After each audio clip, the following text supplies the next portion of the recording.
All right, hi everyone. How is my sound?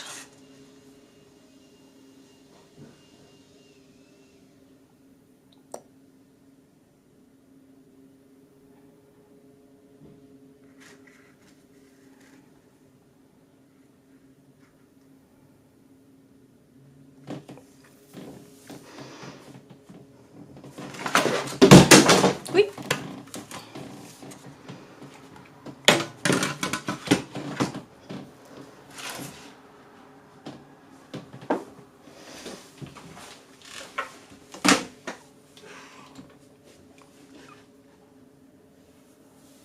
Sounds great. Okay, thank you. And hi Lana, how are you? It's nice to see you. It's nice to be back streaming. So last week I was working on one of our sketchbook exchange sketchbooks.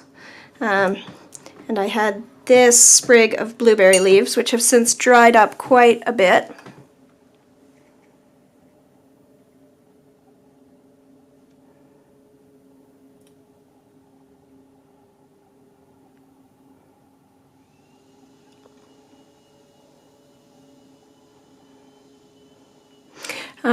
And so I've got some fresh leaves from the same bush. I got a few different sprigs. It's interesting, these were much more pinkish than these ones, which have gone more of an orangey red. It's interesting how these things change over time.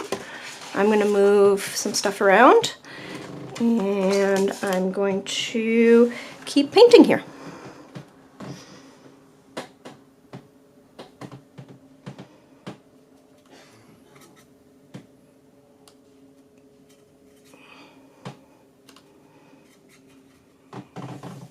And I think I'm gonna do a little bit of more of this orangey tone as I build up. The other thing that I've noticed is that the thickness of the veining has reduced. My veins on these were always just a little bit thicker on the painting than they are in real life. That's just how paintings tend to start.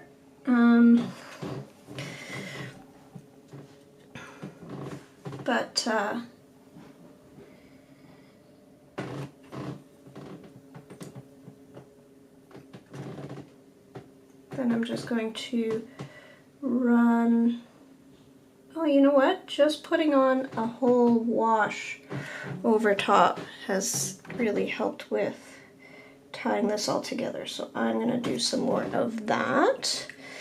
And then maybe if I lift some, yeah, I think that's what I'm going to do to get these just a little bit smoother. So they look less like a leaf, or sorry, more like a leaf and less like a, you know, just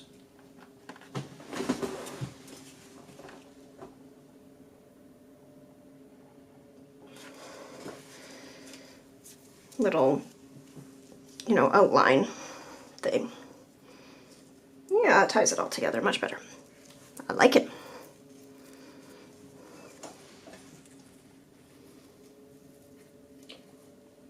One week can do a lot in color in autumn. Yes, it can.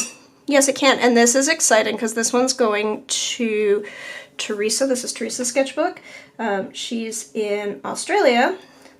And so I imagine, sorry, let me double check where in Australia. In Kew, Victoria. Well, Victoria's still fairly far south, so they do get some winter, but they don't really get too much freezing, so they don't get as much color change.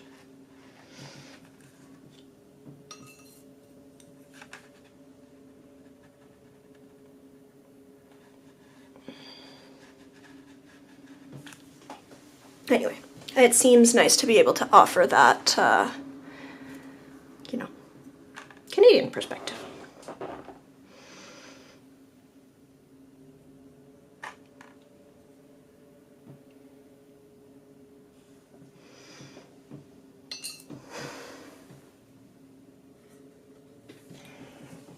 I also like that some of them, where they're a little bit more shielded, have retained some more of the green, so I'm also going to paint some like that.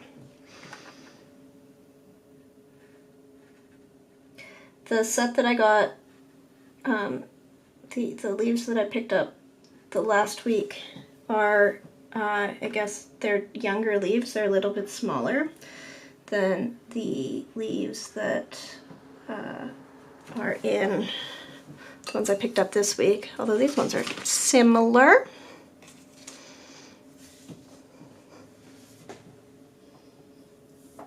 The floor is so different, so even more exciting. Yes,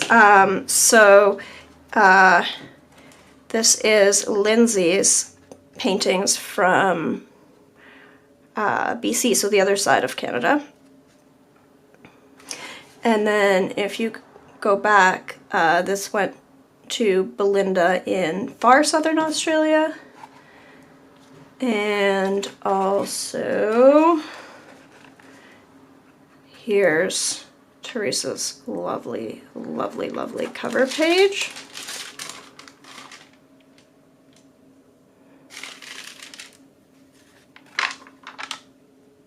So there's been some fun stuff.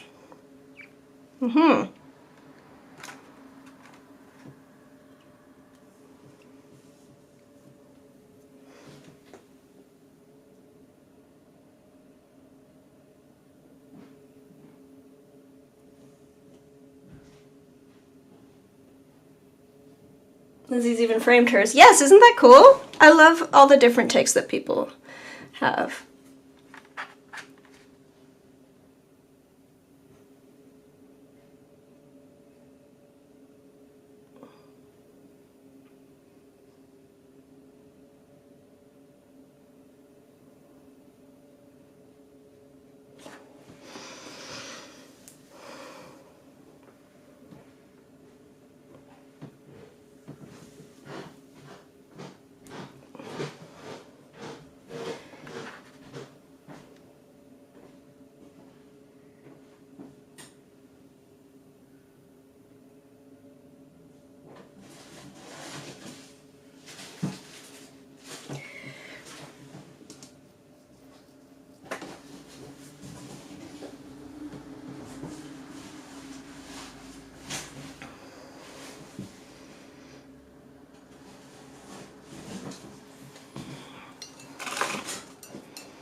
Yes, well, hopefully these start moving again soon. I know a couple of us have been hoarding them. Guilty as charged. I've had this one for longer than I ought. So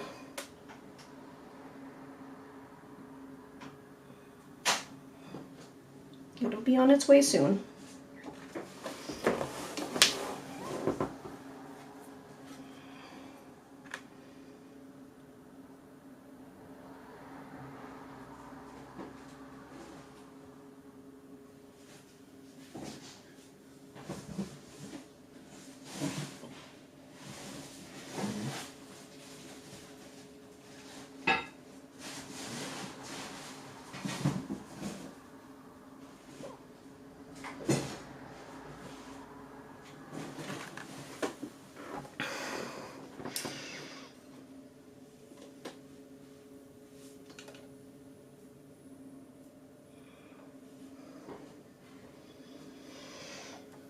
Your niece's 7th birthday. Well, that sounds like fun. What if I take this thing and open up here? Let's give a little bit more here, a little bit more there. Yeah.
I know the typical Friday with music class. Huh.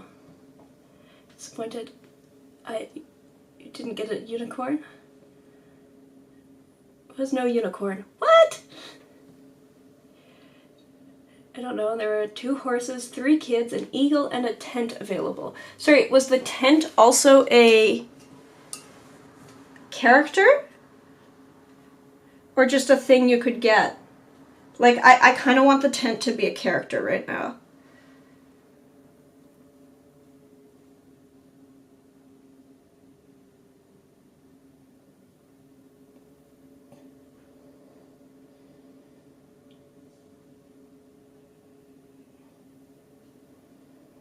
So I have had another week of grant applications. Do not like the weeks of grant applications, man. But at least it's almost over, and I did submit a grant this morning that I feel like I did a really good job with it. So at least there's that silver lining.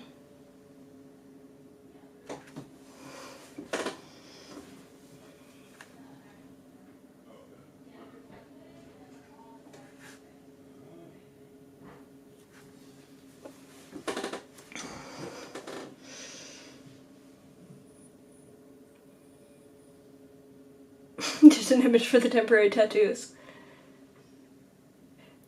Horse is very cool because it can jump very far. That's great. We love horses that can jump very far.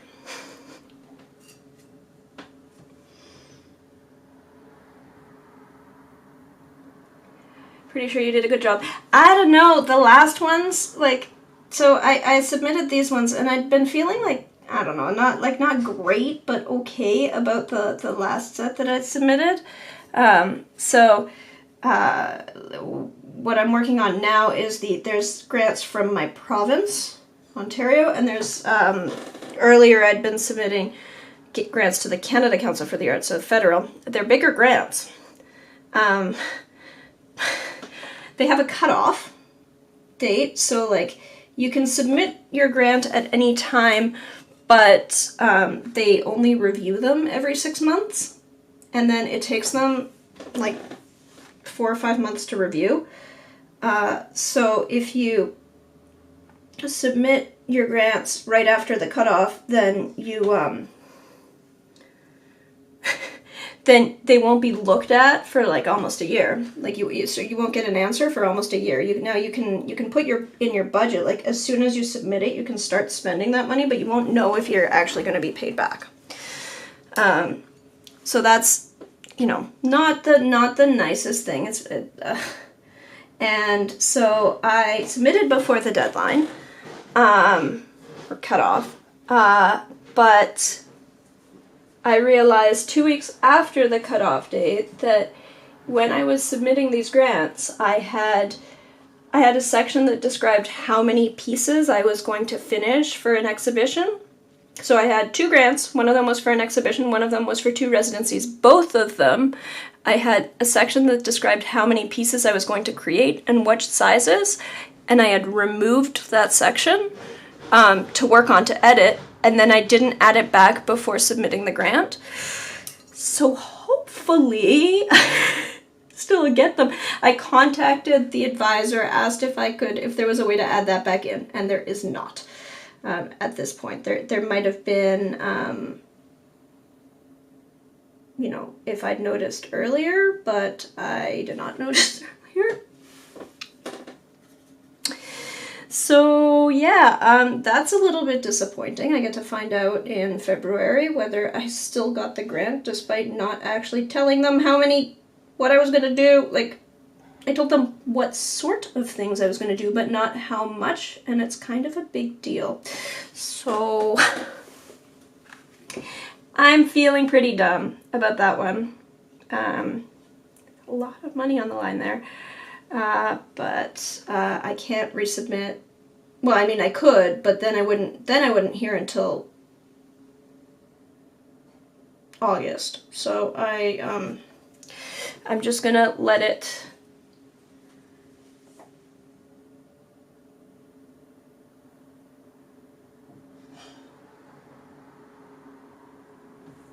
I'm just gonna have to let it be. This grant, despite the fact that I actually got an extension on it, it was supposed to be due last week, but I had some health issues, and luckily they gave me an extension. So that is good. Happy about that. But again, a little bit less happy about some of the setup of the grant, but I think at least I did I did a really good job with filling it out as it was, so I'm hopeful for this one, even though it's somewhat less money.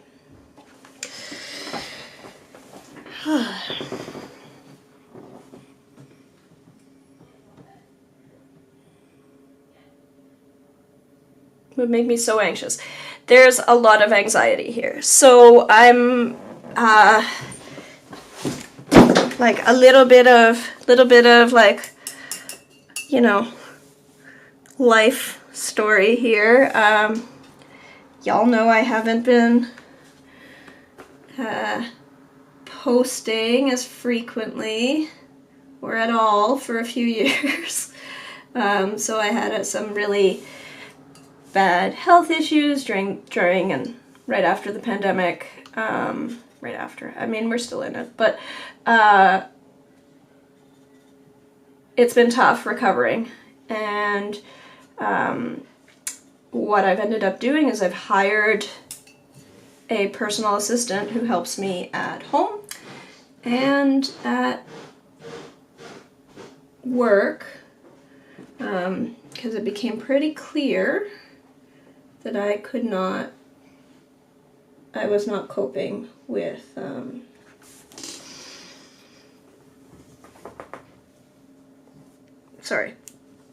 that I was not coping with all the things that I need to do. I don't have enough energy in a day to take care of myself and do regular human adult house things, and also you know, put enough into my career to really get anywhere. And so I was basically neglecting both. My home life was a mess. We were ordering in a lot of food, and I also just wasn't doing much art-wise. And I just did not have, like, I tried, you know, focusing on one thing, focusing on another, and I just didn't have the energy. So I hired an assistant to take over a lot of my home tasks, as well as keeping me on track and helping me with my work. And she's wonderful. Destiny is so helpful. She's running my shop. My shop is live again, so I do have a shop on my website now. It is fully functional, and it's got all of my daily leaf paintings. The ones that are remaining are up there, as well as I have some cards and prints. So that's all running on my website. I've been applying to grants and commissions and all sorts of opportunities, and I'm back to streaming, and I'll be back to posting video content shortly. I've sped up and I'm doing a lot more painting. It's all very, very great, except that obviously I need to pay Destiny, and that costs a lot of money. So hopefully these grants come through, because right now we're just sort of paying her, speculating that the grants and the commissions and the everything will start speeding up, and that this is how we're going to pay for her hours. But there's a lot of anxiety there about, you know, for right now. Yeah.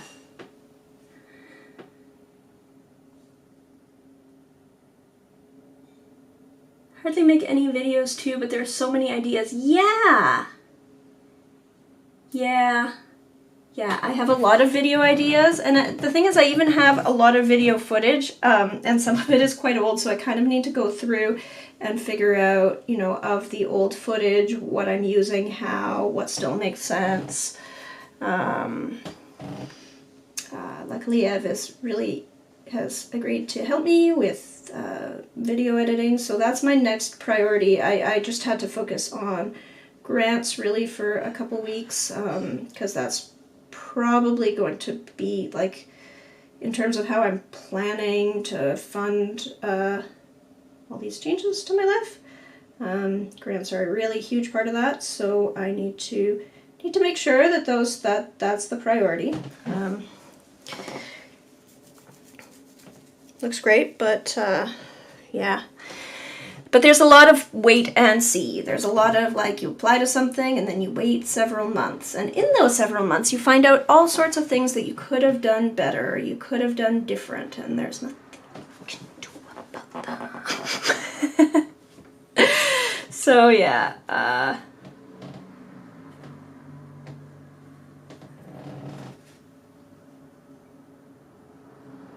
Hopefully that all pans out.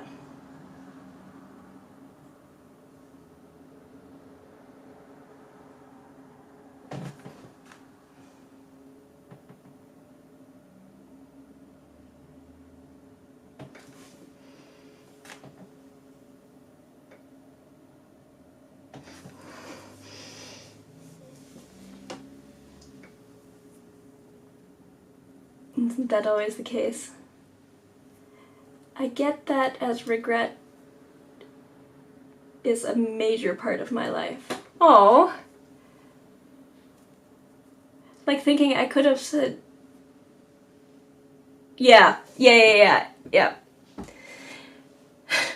In university, I developed really bad exam anxiety, and like one of the symptoms would be there were so many things where, like, I'd learn how to do something, and I'd teach it to, like, I did civil engineering, so we sort of moved around like a middle school pack. Like, it's not a lot of university programs, you choose a lot of your own courses and you're sort of on your own, and that's not the case for engineering. Everyone takes the same courses, everyone does the things together, and so the effect of that was that we also studied together, and there were so many times where we would be trying to figure out how to do something, and I would figure out how to solve some problem, and I'd not only figure it out for myself, but then I would teach other people, and then we'd walk into the exam, and the other people who I taught how to solve a problem would go and solve it, and I would blank. Like, I can remember like 4 or 5 different And then I'd get, you know, this line of people on the way out of the exam like, oh, thank you for solving that thing. You know, because I'd figured it out the previous day, the exact same problem. And then in the exam, you know, I failed that question because I just blanked. Yeah, university wasn't the best time in my life at all.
I actually liked it for the freedom I had. That was nice.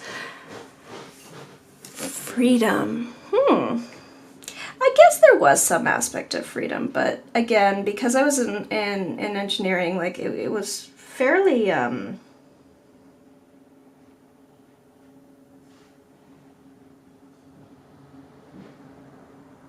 defined. Like, I don't know that freedom is necessarily the word I would really use to describe that period of my life.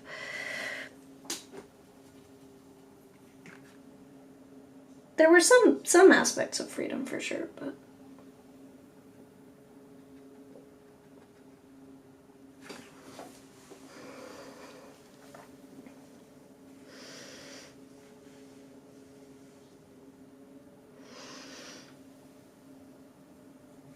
Haley!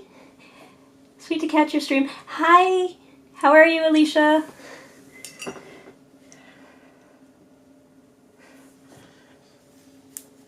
It's sweet to actually be streaming again.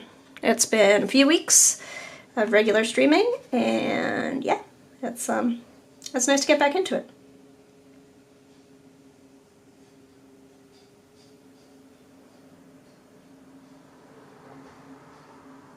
How are you? How are things?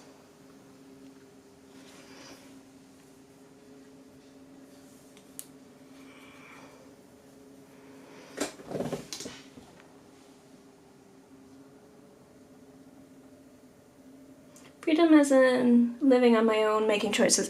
Okay, yeah, so I lived with my parents for the first few years of it. So I took a long time finishing my degree. I lived with my parents for the first few years, and then after third year, Jordan and I moved in together.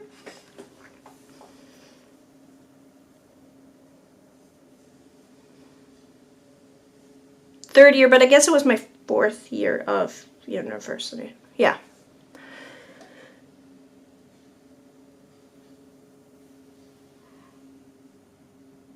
Good, working on a darning sample. That's awesome. I'm happy you're back into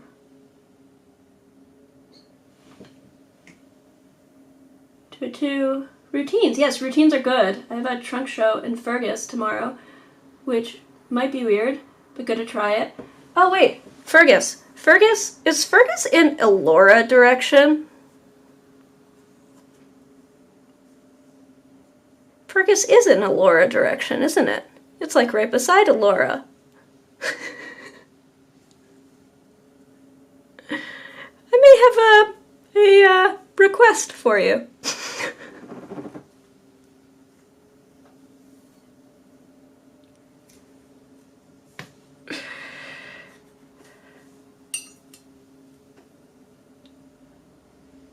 Yes. So there's there's the Monsters and Elora Festival, and parade going on tomorrow, and there's a Urban Sketchers thing in Elora, and I had been hoping to go.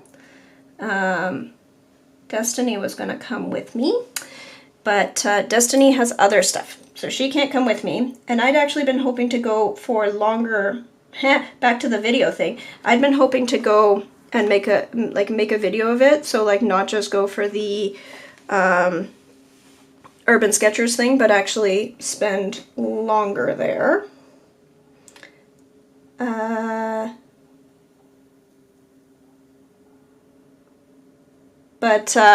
Sorry. Yeah, so I'd been, what was I saying? I was hoping to go for longer and make a date of it and get some video content in, and then do the evening thing with Urban Sketchers. Yeah, can I get a ride to Elora? What time are you going?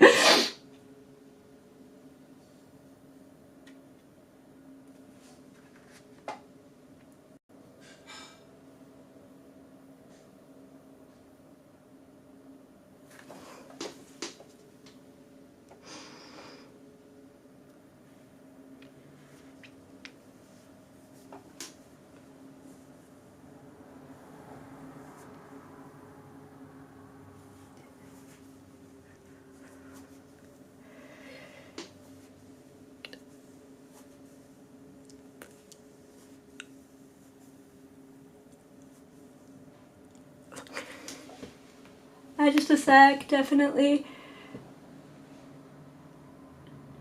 Early, they want me there at 9:30.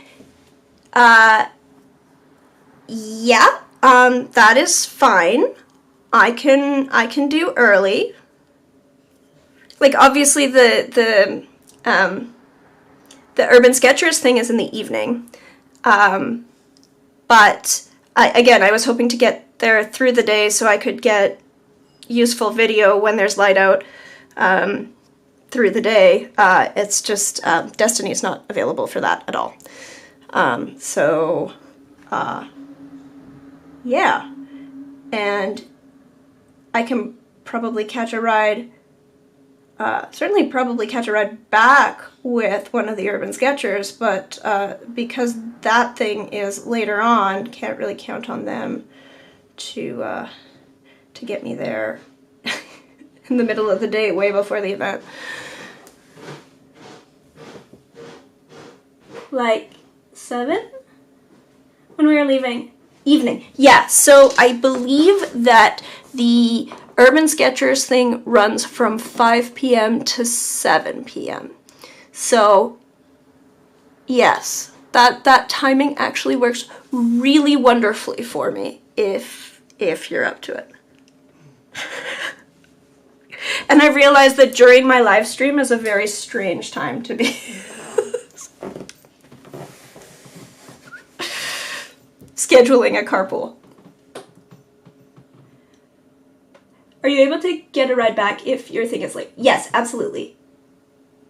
Yeah. So I can get a ride back. Yeah. So really the thing is, like, I'd already asked on the Urban Sketchers thing to get a ride there and back. But then that would just be like their evening thing. So, and yeah, whatever. Yeah. Okay, great. Sounds great.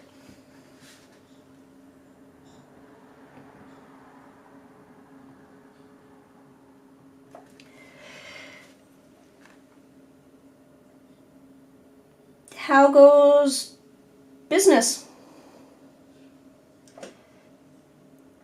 And your lovely looms.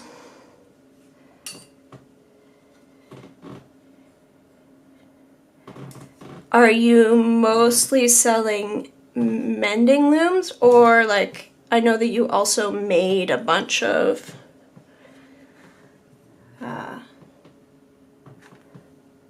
like bags and pouches and stuff. Is that, what are you selling at this trunk show in Fergus?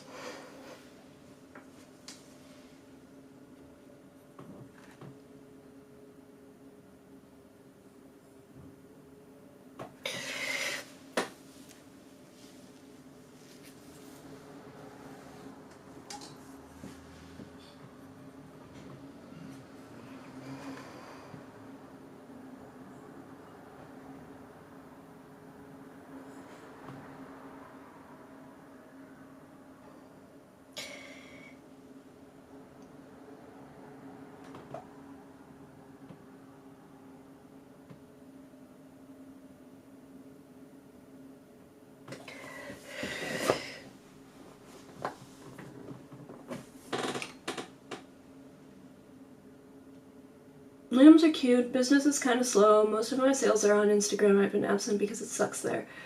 We mostly do mending looms, we sell the pouches as well as part of the bundle. And Fergus loom and loom adjacent thing.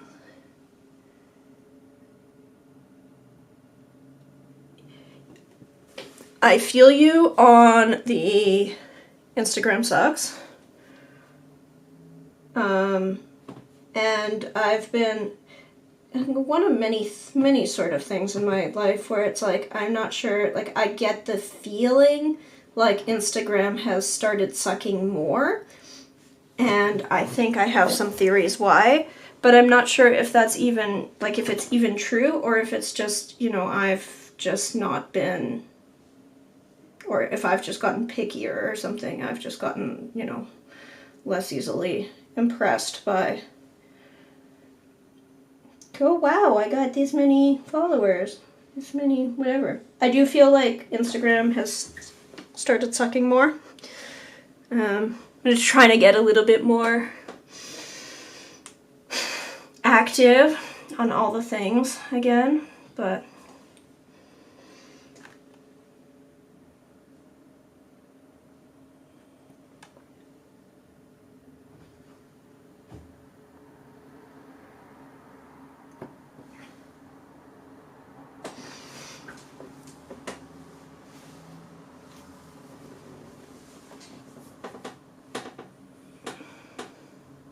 it feels extra clickbaity these days.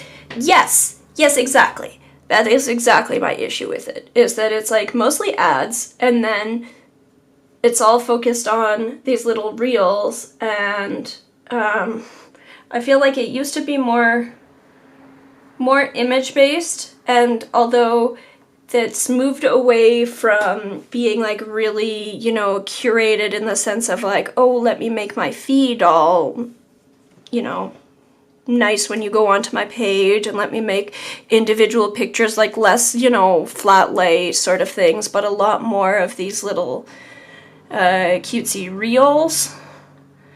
I'm not good at cutesy reels.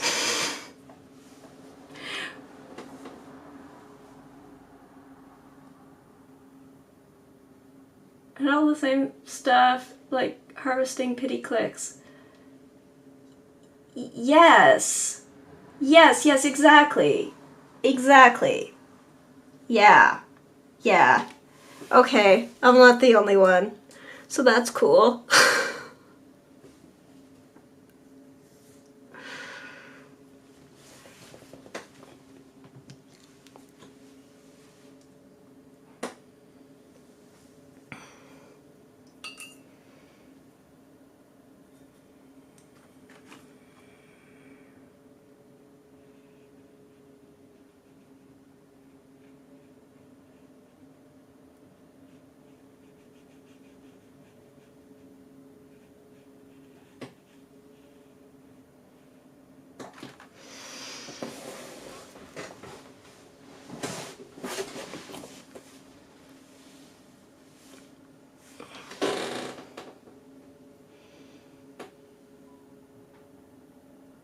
I'm a small creator, support. Tell me I'm not bad.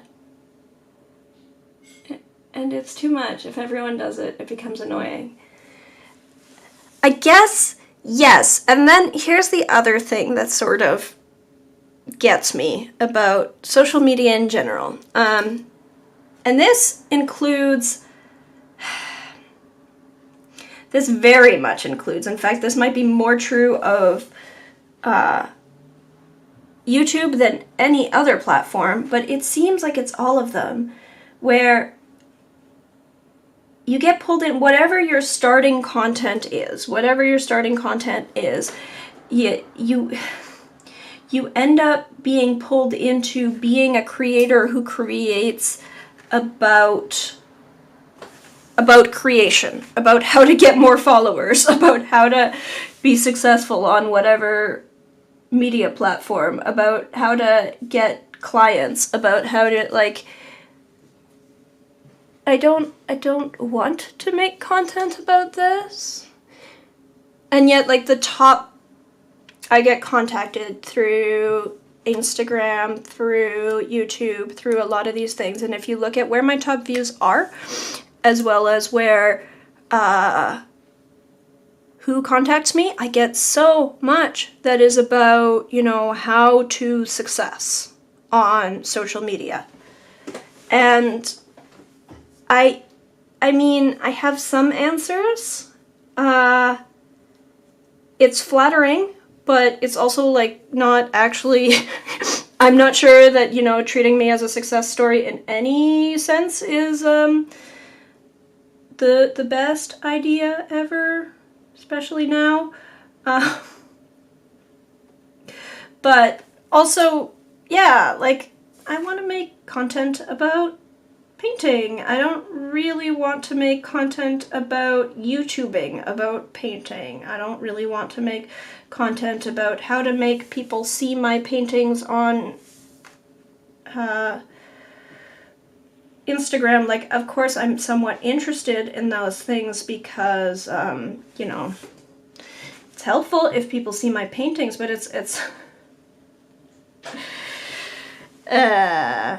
not my favorite part of any of these ecosystems.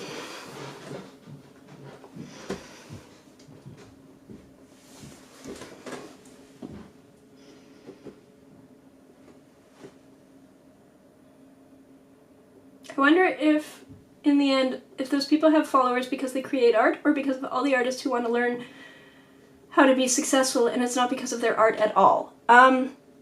Yes. Yes, I question some of that too.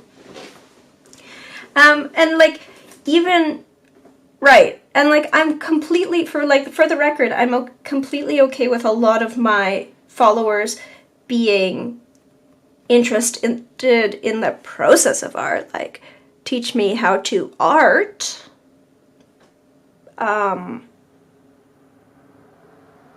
That's, yes, like, that's cool, but yeah, as far as, like, all the extra side business, I can talk about it to an extent, but,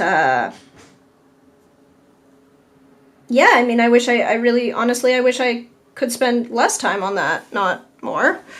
And it's not, like, it's not a, I want to keep that a secret, that's trade secrets. Like, I know that some creators have that, where, like, oh, well, I won't share that because trade secrets. It's not, I don't feel like I have any trade secrets. I just don't. That's not what I want my business to be. Teaching to paint is different than teaching how to post art. Yes, exactly. I don't want to be a teacher about how to post art. I don't want to be it cracks me up the number of channels that are like, how to success at channel.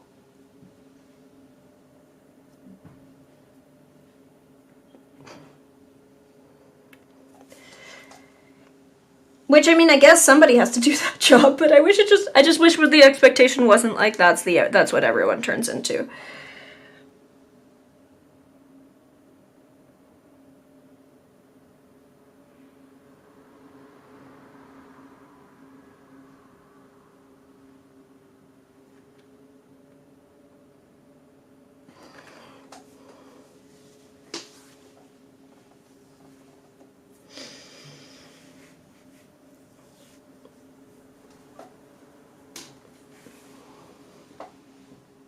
Someone I know in Guelph had a semi-successful reel and immediately started doing those sorts of videos.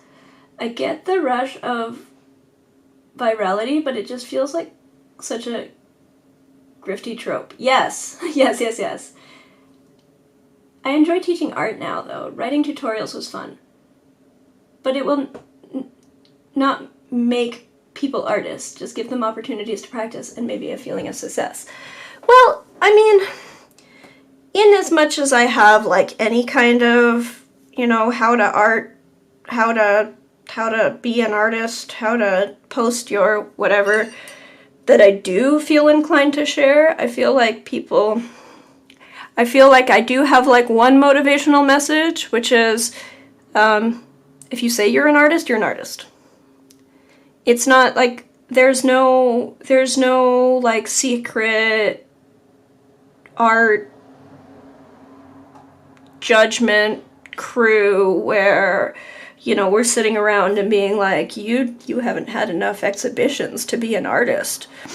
Your posts don't get enough likes on Instagram to be an artist. Like, that's not a thing. You say you're an artist, you're an artist. And so, like, the one bit of advice that I do share is just, like, I'll get people contacting me, like, how do I make it as an artist? And you look at their profile and it says, like, aspiring illustrator. Like, cut the aspiring. You want to be an illustrator? You're an illustrator. Win! And so, yeah, like, is this going to teach you how to post? I mean, I don't know that I know, and I certainly don't feel inclined to make that my business. I mean, there's already too many things. Like, I already have too many things in my business that for me to keep up with, so.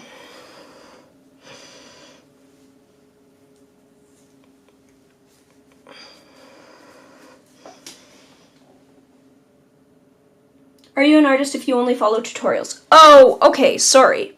Yes, I see what you mean. Like, you mean like step-by-step tutorials. I don't like step-by-step tutorials. Like, I don't like following them. I don't like teaching them. Like, I don't like I don't like doing the, like, okay, here's a, you know, here's my little set of leaves, and now we're all going to set a little set of leaves, and we're all going to draw the same outline, do this, and now we're going to do this color, and now we're going to, like, I don't like teaching that way ever. So, like, in terms of the classes, the style of class, I don't like learning that way. It's not a matter, like, I have no judgment about people who enjoy that. I don't enjoy that, never have enjoyed that. I have no problem with people coming to my classes and then selling the work that they create in my classes because it's still their own work. Right? They choose their subject, they choose how they frame it, they choose what. I mean, I'll have advice about, oh, well, you might want to start with a, you know, oh, if you're painting these leaves, you'll notice that the veins are green, so even though I'm painting a red leaf, I'm starting with a green undertone. Like, that sort of advice, but I'm not going to step-by-step tell you how to paint these leaves. Because that's not how I want to be taught, so I don't think that I'm the best person to offer that. So certainly for people who take my classes, if they want to go take that, turn around and sell that work, great.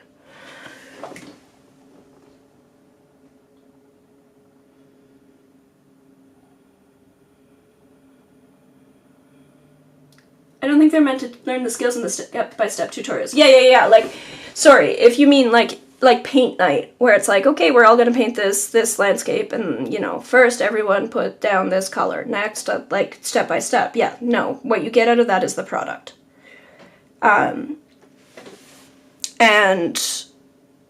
that's not really your art, because, like, I mean, it's yours in the sense that, like, that piece belongs to you. You can put it in your hallway. It's pretty. but it's not, you know, it's not your creative product. Someone else created that. I've never really enjoyed that, so it's not a, like, different people get different things out of art. There are artists who really enjoy the product of their work as well, where, you know, the process they may or may not enjoy, but they enjoy looking at the finished product. And I do not. I don't really enjoy looking at my finished artwork, because I always approach things with, you know, what my goals are, what I'd like to achieve with this. And the thing is, because I'm always aiming for something that I haven't achieved yet, you know, my likelihood of falling short of exactly where I would like to be is high. So the majority of my work, when I look at it, is not my favorite. And so what I enjoy out of art is the process of creation, and then once it's done, I mean, then I want it out of my life. Please, someone else buy it. Get it away from me. So yeah, so in that context, I think it really depends on what the class is. I think there's still value to those who just want to paint but don't really want to get into it. Oh, absolutely. It's not a judgment, it's an observation. I don't enjoy the product. I enjoy the puzzle. The figuring out how to, like, I'd like to create something. I'd like to figure out how to create these bold colors or this depth or tell this story, or I enjoy the puzzle. So those classes don't offer that, so they're not of interest to me. That doesn't mean that they're bad. You know, I also don't play hockey. That's not a judgment about people who do, it's just an observation. I do not play hockey. I'm not a gymnast. Lots of things that are, you know, valid pastimes, they aren't, yeah. But yes, in that sense, for those classes, no, those classes do not really produce artists, generally. I mean, potentially, surely some people are learning something that they then take on to go to bring to a career, but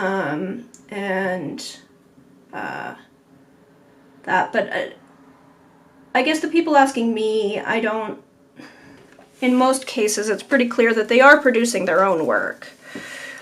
It is not the case that they are just following tutorials, that they are just following step-by-step instructions. That they do, in fact, you know, they're starting with a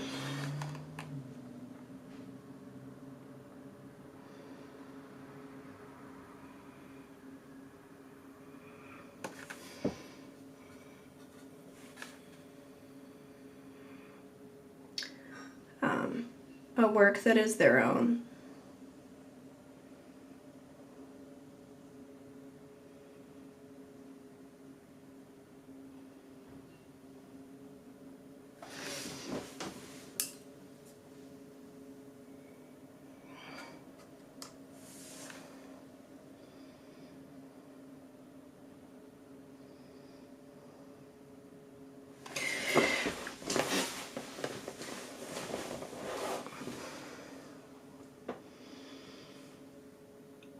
I like classes like this. Yeah.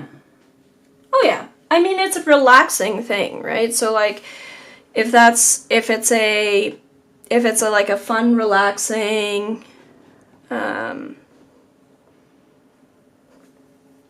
thing for you, like, I mean, there are I'm trying to think of other things. They're like completely unrelated fields where I can really enjoy that. It tends not to be art for me, but where it's just the process, where like it's just the like this is what I'm doing today. Or like if it's art, it's something completely different. Like if I go to like, oh, I'm gonna go to a class where, you know, I'm gonna go to a pottery class where I'm gonna learn to make a bowl. Everyone's gonna make a bowl. And we're just gonna follow instructions, we're gonna make a bowl. And that's what I'm gonna do for an evening or a few days or something. But I enjoy teaching the step-by-step. I think that I find with teaching classes that it's helpful for me to teach classes. Sometimes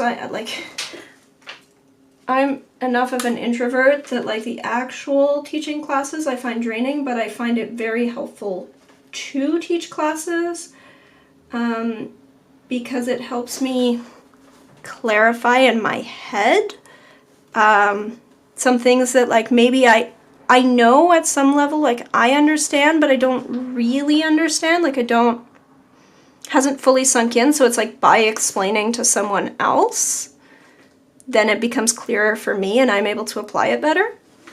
And I think maybe the process of developing a step-by-step thing, I mean, I've had commissions that are like break down the step-by-step, and I got some of that out of those.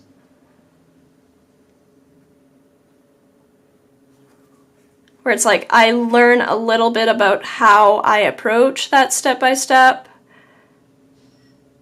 by having to like consciously develop that, by making that lesson plan.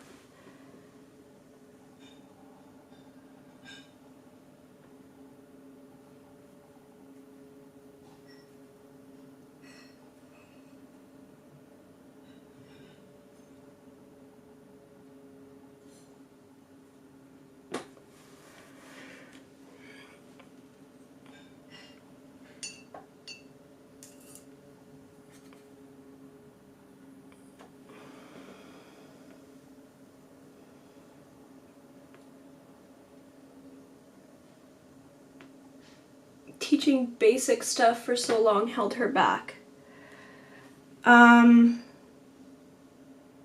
Interesting. Because she was just like, because she wasn't teaching, because she was just rehashing that instead of like experimenting or teaching something more developed. That's kind of neat. Neat perspective.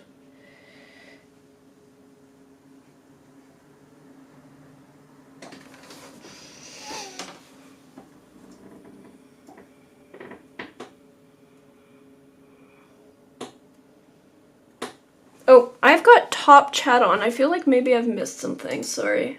Maybe this is why I am not totally understanding this.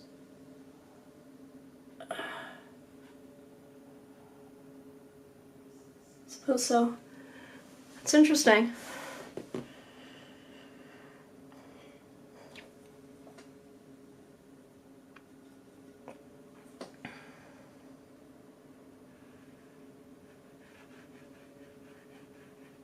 I've actually, so I have posted to Instagram a couple of things recently, and one of them is I've done, when I was at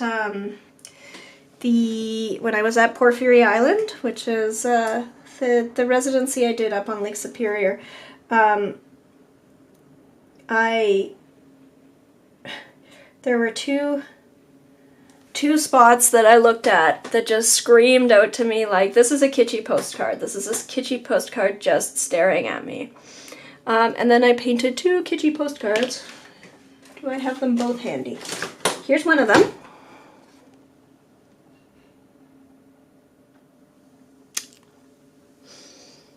And then the other one is here.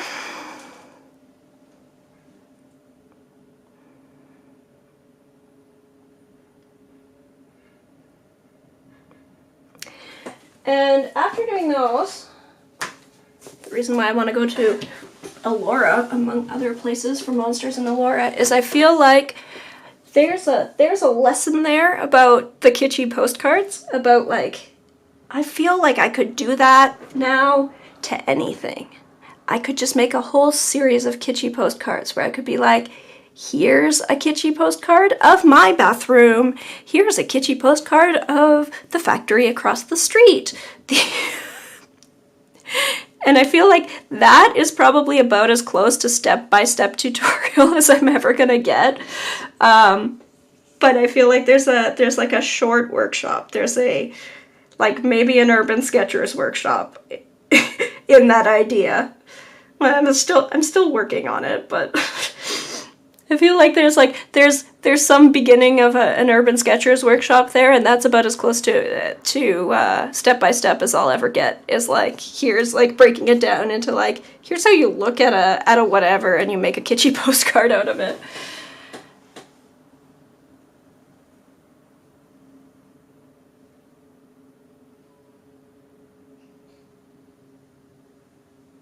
Postcards have a very ukiyo-e vibe. I don't know what that is, so I don't think.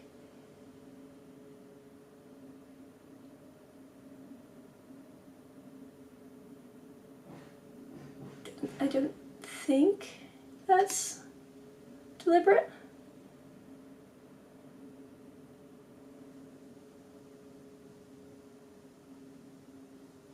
It's Mandarin with subtitles. She had also had to fight being just Chen Chengwei's wife. Oh, Japanese block prints. Interesting. Interesting. Okay. Alright. No, now that you mention it, I see it, but no, that wasn't deliberate.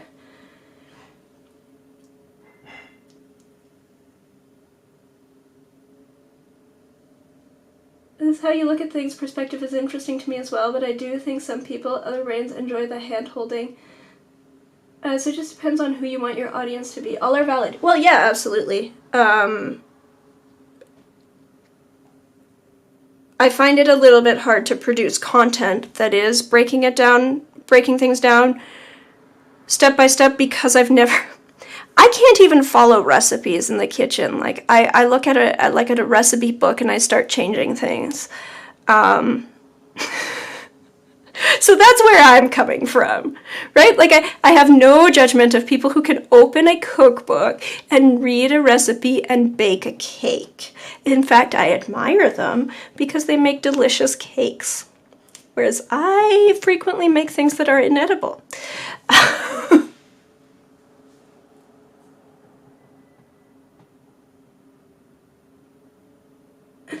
I didn't mean that as a bad thing, on the contrary. No, I just, like, I was looking at them, I was like, Japanese block prints? Where are you coming with? Oh, yeah, I see it. I see it. No, it is not deliberate. Especially together, yes, I see it, because you've got yes. Okay. Yep. I got it. That it was absolutely not deliberate. It didn't occur to me at all. This one, it was the second one I did, but the first one I came up with, I guess. And it has a very different, I think that there's a thing that if you're Canadian, you perceive differently than if you're from anywhere else in the world. How many Canadians do we have? Alicia. What do you see here?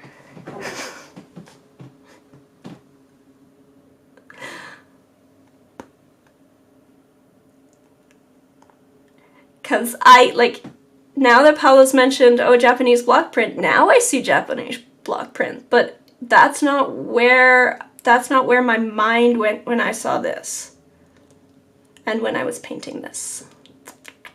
So I'm kind of curious.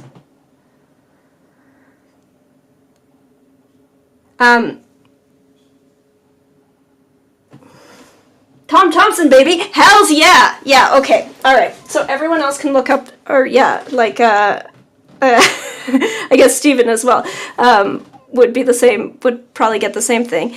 Thompson, the group of seven. So there's a specific Canadian landscape tradition that is all these like really scraggly jack pines. I mean, it's a lot of things, but it's a very actually quite narrow. It was developed in response to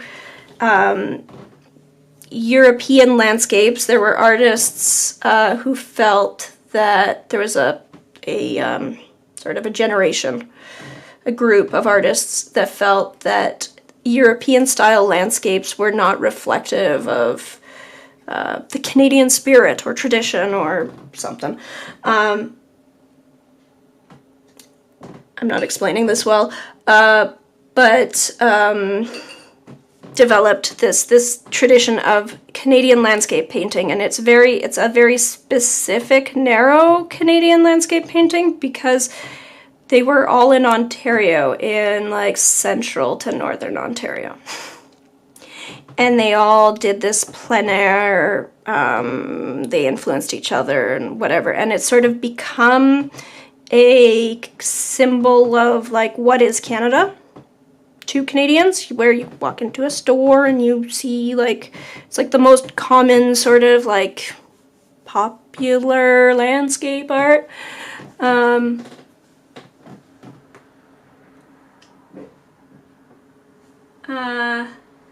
And so it probably doesn't it probably doesn't come across exactly the same way to people outside of Canada, but within Canada there's this specific Canadian landscape tradition, and there's just a few examples that are very, very ubiquitous. So one of them is the jack pine. And just these images of these like scraggly jack pines on Canadian shields. So you've got like rock, and then you've got this windswept, scraggly, sad-looking pine tree. Quite clearly influenced by some group of seven Thompson Emily Carr work. Yeah, exactly. So people who are from Canada see that. And so I saw, I mean, I've got photos of the little rock with the tree growing off of it that I looked at and thought, that looks like a Canadian landscape kitschy postcard. And that's where that started. And I think it's interesting because that was what I was waiting for, was like, let's check whether the Canadians are also seeing Japanese, because if the Canadians are also seeing Japanese, then I failed somewhere. But yeah, so there's a very specific Canadian history that's specific to Canada. And there's a lot of discussion now about how like that's limiting in its own way. You know, this was developed as a response to European landscapes, but then like Canada's really big, and it's all like this Canadian landscape is just this one area of Ontario. Thompson's painting of a tree stump.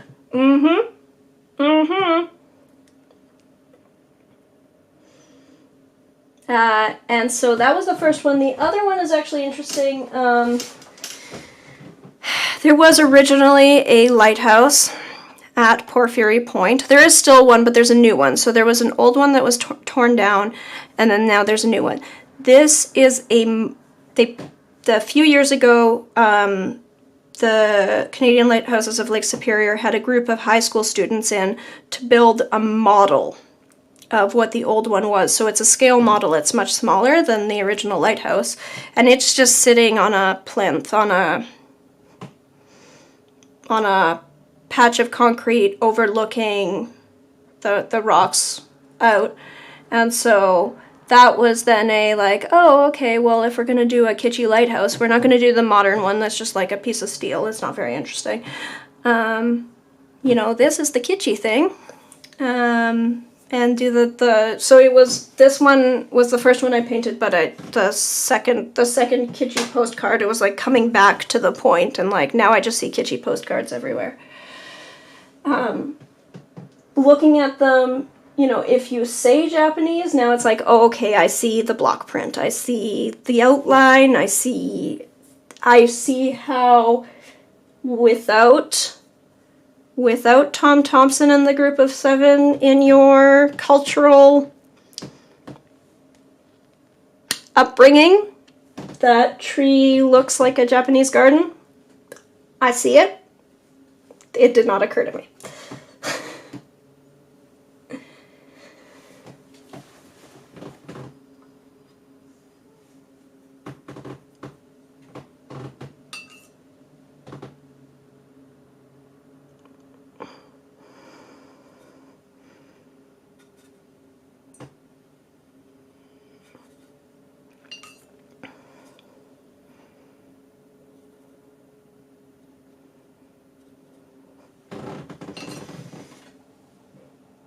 Did not know anything about them. Yeah.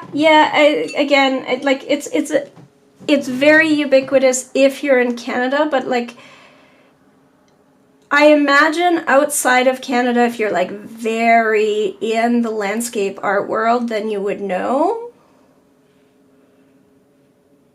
But, you know, if you're,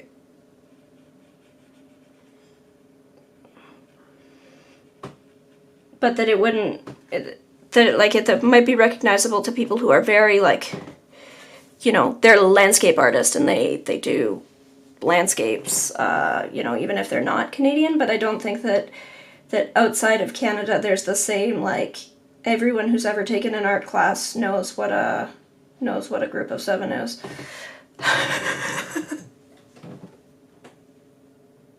This is why we love our international friends. Yes, exactly. Like, once you mentioned it, it was like, oh yeah, okay, I see that.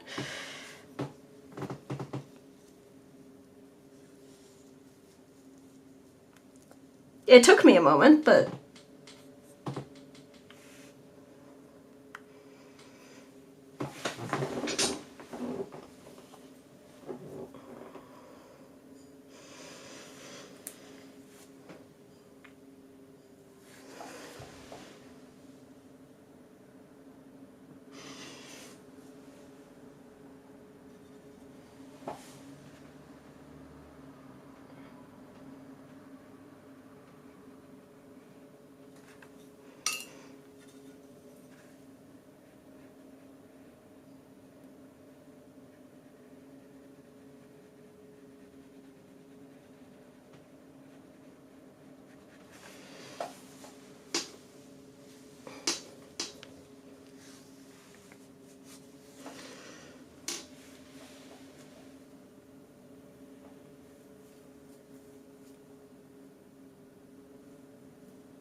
Quiller was clearly influenced by some Group of Seven, Thompson, Emily Carr work. Yeah, so, I mean, the Group of Seven, Tom Thompson, Emily Carr, are, like, they do have some international, they're not only famous in Canada, they do have some international following. But, I mean, one thing that Canada has been very successful at, our government regulations have been very, very successful at promoting Canadian culture within Canada, and sometimes it pushes out into the world.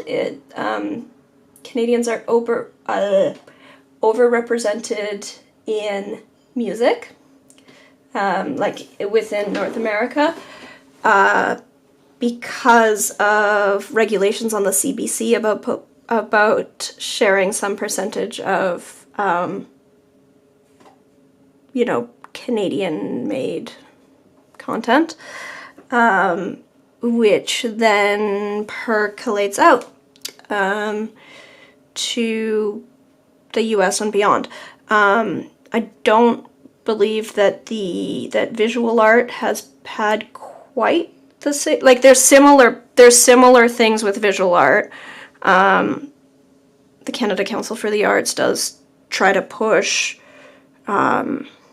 Canadian art.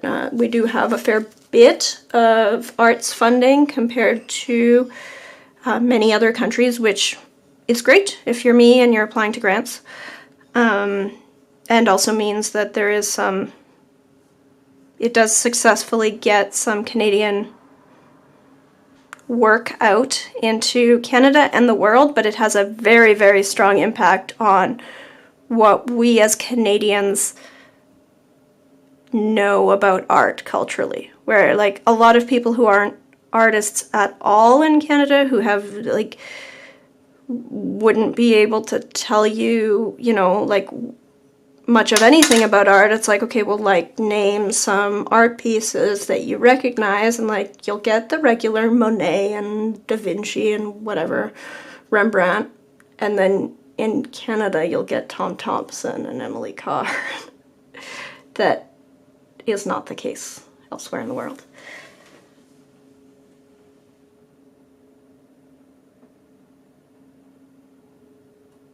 CanCon, in my radio day, sorry, this stupid heart is hiding your how many out of 10, so I'm just gonna have to wait for it to scroll a little bit. But yeah, Canadian content.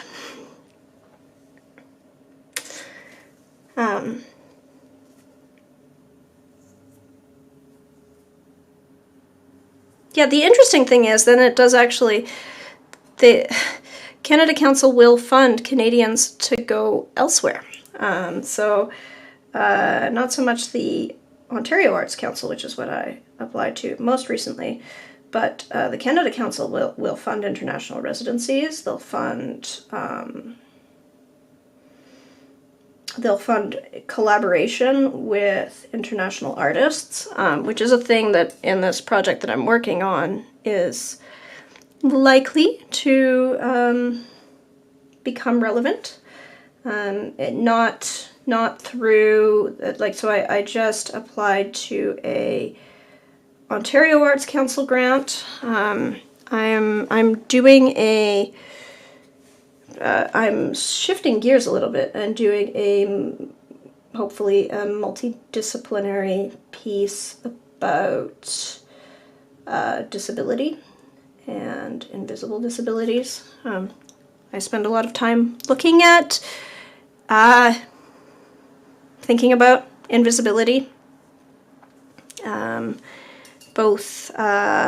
do a lot of painting tree bark, which is like hidden in plain sight. People don't notice it. I paint urban trees, and the parts that people don't notice that are sort of invisible to our eyes, even though they're very much there.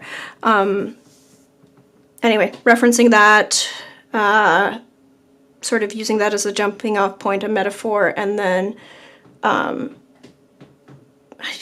don't know what the relational word here is. I've been searching for this relational word for a while for the purposes of this grant, but then looking at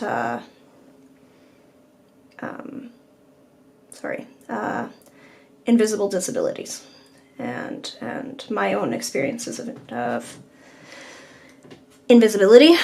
And so I'll be printing some tree bark patterns onto fabrics and reproducing them on mobility aids.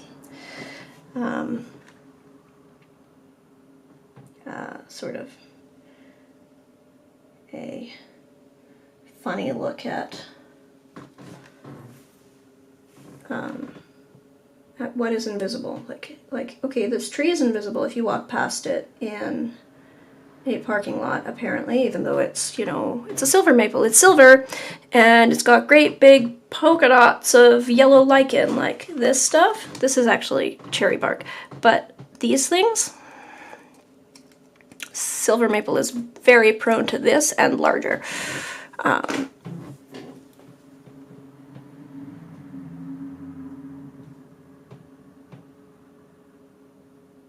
I managed to catch and this is coming along nicely. It's nice. It's great that Canada appreciates art. Yeah, I think I'm going to be here a little while longer. We'll see. I do have a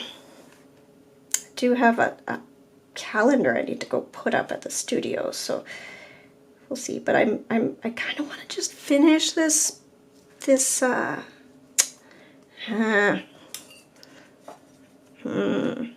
I'd like to finish this sprig of leaves, so I may just end up just having a really long stream today, and then doing my my hanging errand a different day.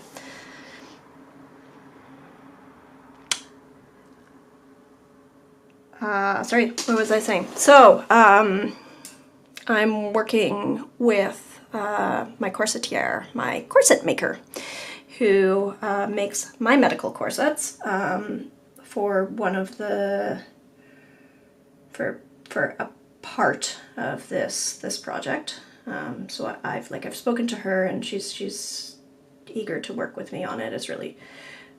I'm really excited about this project, and I hope that I get the Ontario Arts Council funding. But what Ontario Arts Council will not fund, but I can probably get funding from the Canada Council for, if I make a strong enough case for it, is actually traveling to Poland to do this collaboration part, which would be really, really, really cool, because as you know, one of my favorite, or as some of you know, one of my favorite paint makers is also in Krakow, Poland. Krakow. So that would be, multiple reasons why that would be a great trip.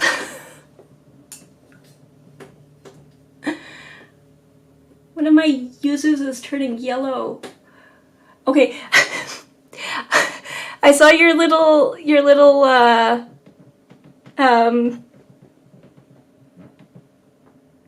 emoji, your little ASCII art, and from the corner of my eye it read as, one of my yuzus is turning yellow or gray. And I was like, what? Wait, you want to go to Poland? When? We shall see. Probably if it happens, it would be in like March or April, or possibly in the fall.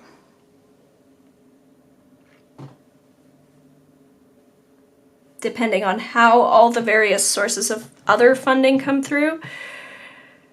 Yeah.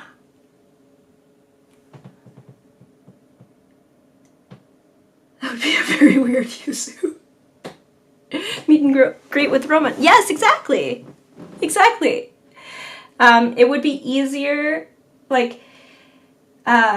it would be easier to get funding for, I think, if I attached it all to a residency near there. Like, if it just the way that funding works, you can, there is a funding stream available for just international collaboration, meeting with collaborators. But my understanding is that it's extremely picky and competitive. So we were talking about visiting Poland again, maybe. Ooh, okay. I'm liking all of this trip planning that I'm doing on my live stream. So tomorrow I'm going to Elora, which is not far. It's it's like less than an hour away from here. It's like the nearest like distinct town. But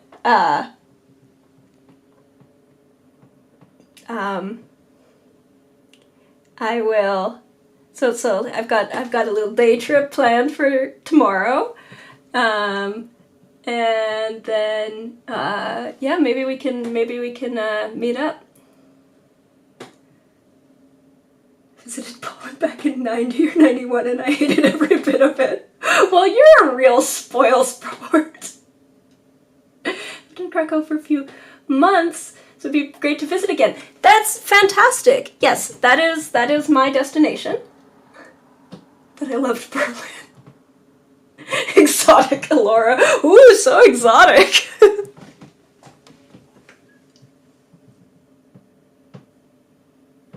You get to leave the house, it counts. It does, and there's a really neat festival. You guys can probably look it up. It's Elora, Ontario, and they have the Monsters in Elora festival.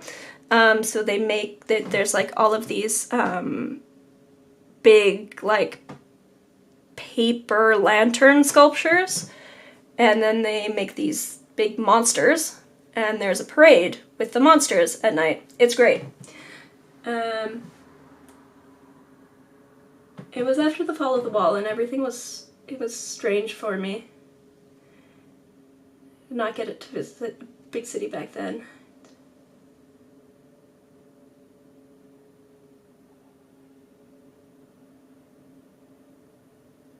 It's pretty intentional, actually, but people in the castle can be a bit rude.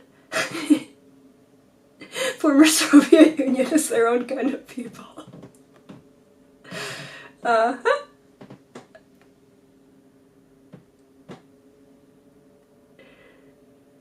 It was strange because I was in a hotel that did not allow people from Poland to stay there.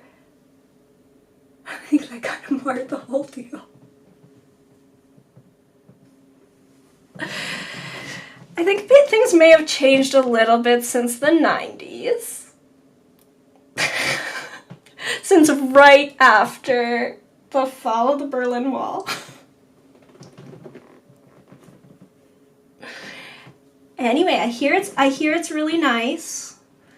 I'm gonna choose to think positive thoughts. Yeah, no, I was talking to my studio mate who's mentoring me, helping me with the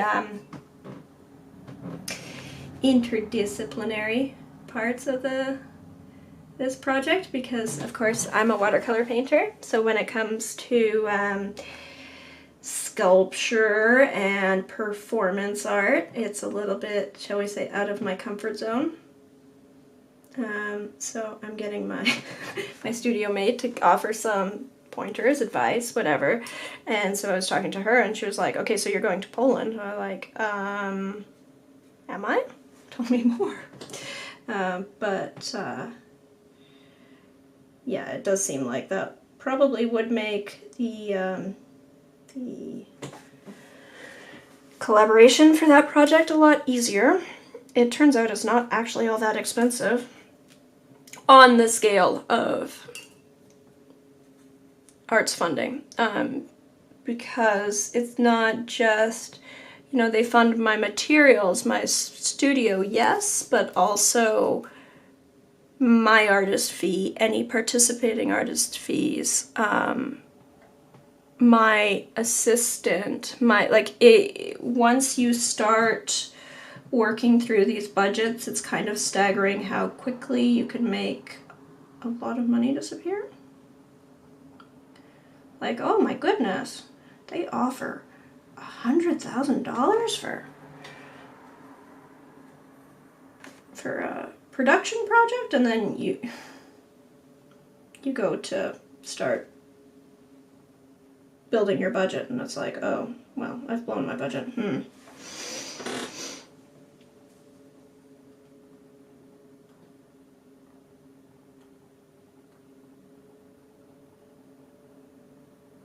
I imagine that if people visited my country in the 90s, they would hate it. Well, I would. 1600 Krakow is the capital city of the Polish Empire. I've seen pictures, it's beautiful.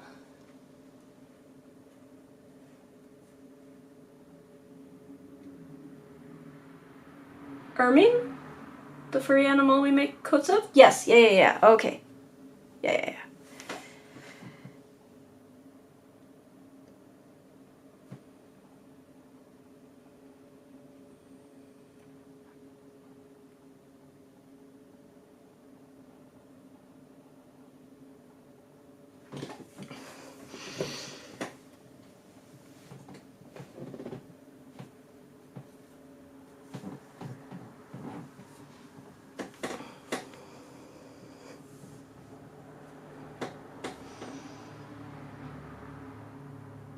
Hermelin is the German word for it.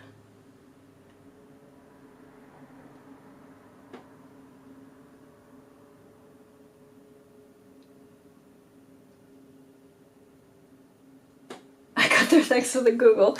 Yes! Good Google skills.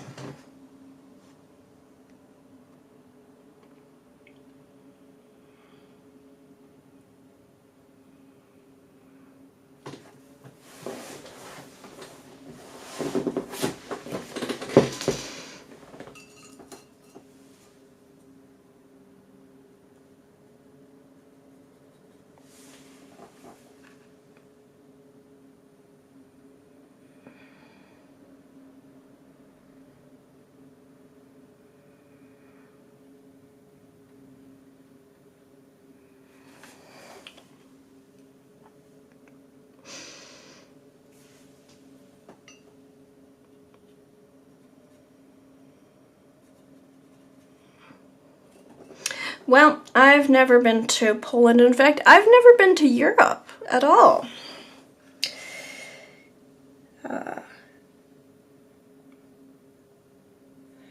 Mostly the Americas until I went to Australia a few years ago. But other than that, I've traveled around Canada a bit. I have been to several places in the States. And Brazil. Briefly crossed the border to Paraguay once.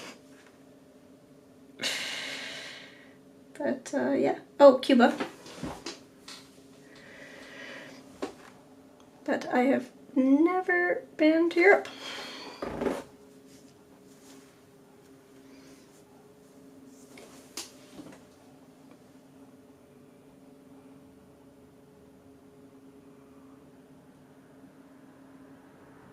That painting also appears on Animal Crossing New Horizons. Random Paulo fact number 56. Woo! I am going through a I want to visit Japan phase. So, to be honest, Japan has a lot of appeal, but I am put off by the flight there. Because I flew to Australia, and I do not wish to repeat that very, very, very long flight anytime in the ever.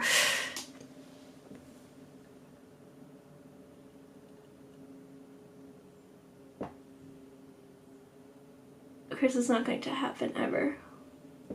Why wouldn't it happen ever? I'm sure you could manage someday.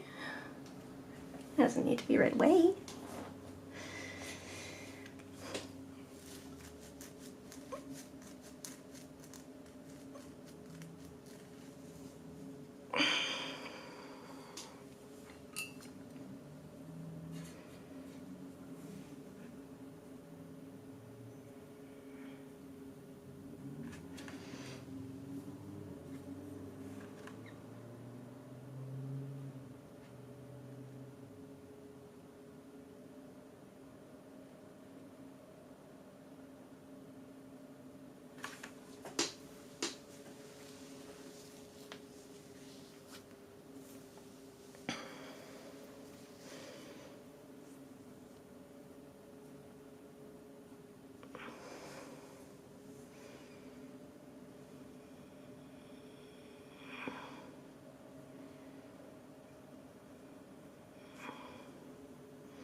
made peace with that, no regrets there. I've made peace with a lot of stuff lately. Maybe I'm getting old.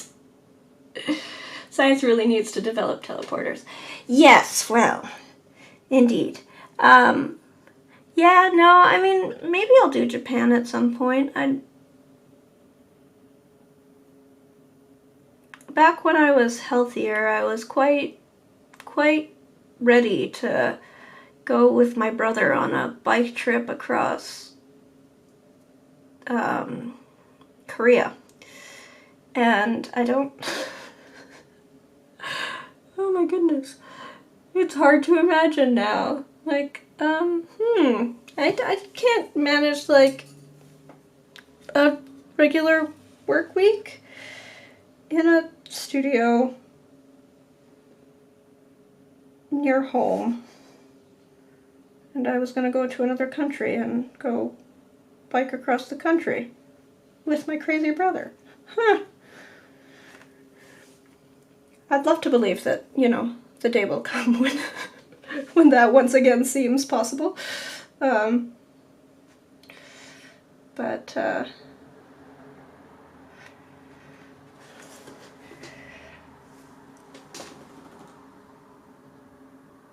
it seems like that's the sort of like, okay, well, yeah, I mean, if I was on that side of the planet, then I might go see Japan.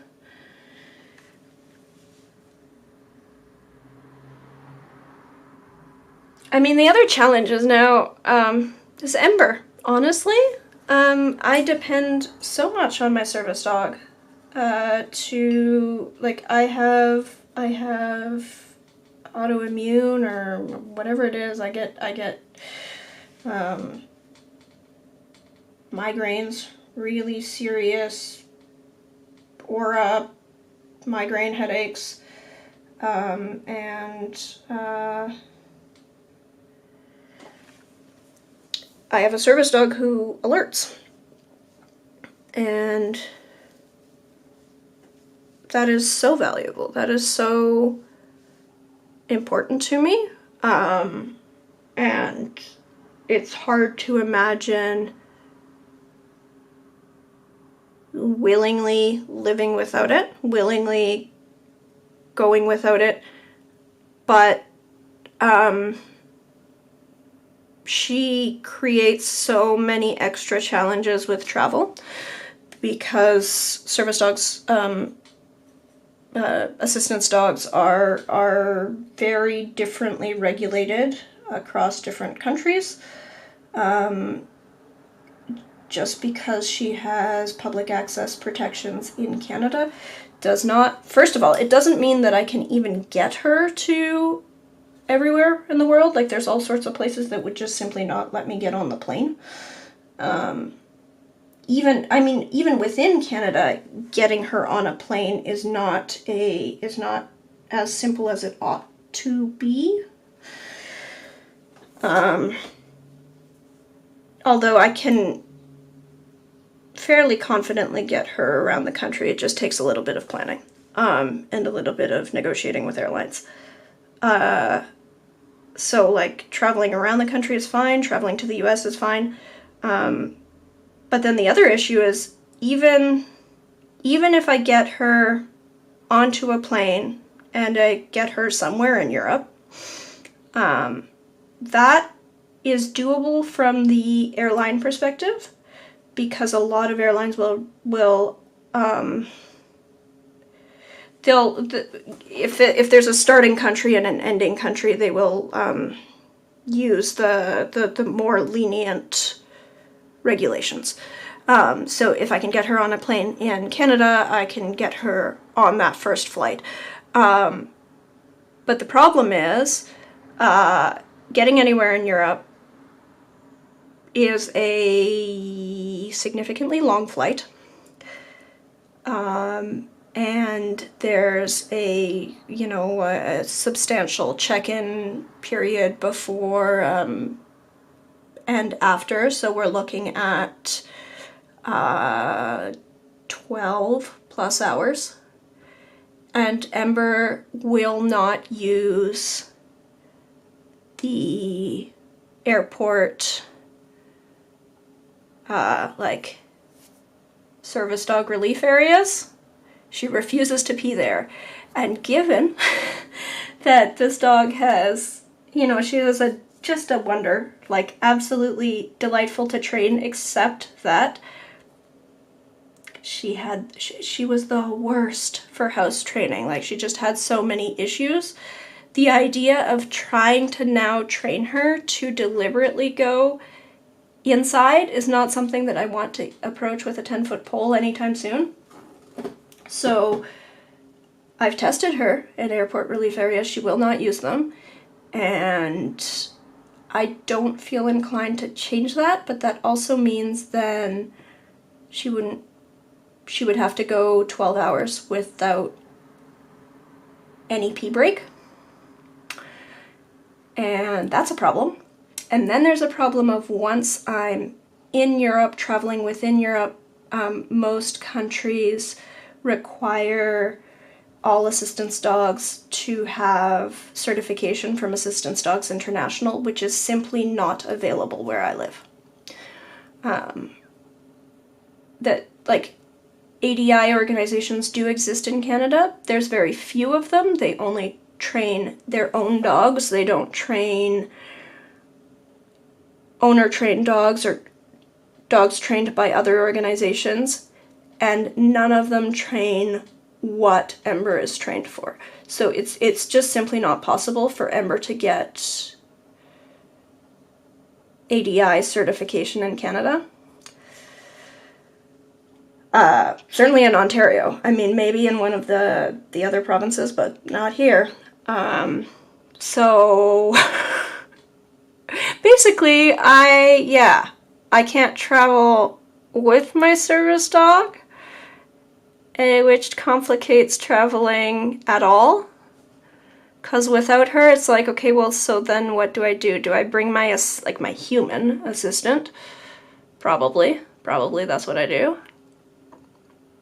But it's hard to imagine, traveling without my medical alert dog.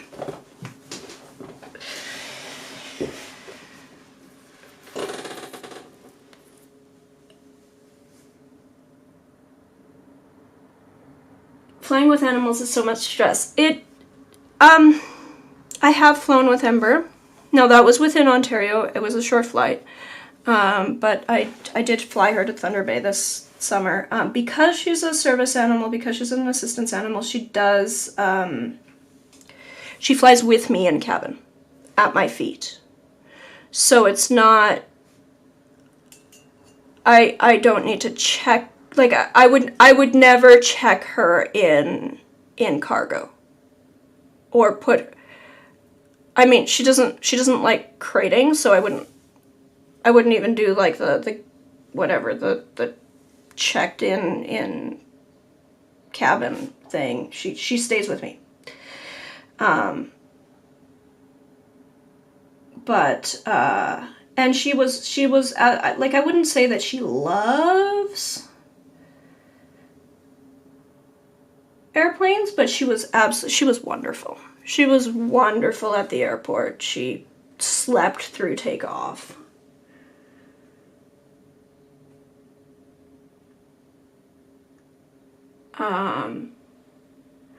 Yeah, like, there might be, I can imagine, you know, in a few years, if I had a like very clear plan about where I was going, I know that there are people who have flown their service dogs to Germany, to various places, and that there are trains around, and that even though technically many European countries have rules about assistance dogs being only ADI trained,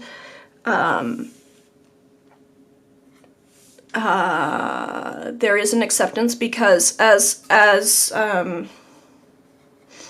loose as the Canadian regulations are, they're nothing compared to the American ones that are, like, in the US, service dogs are, well, it really is the Wild West.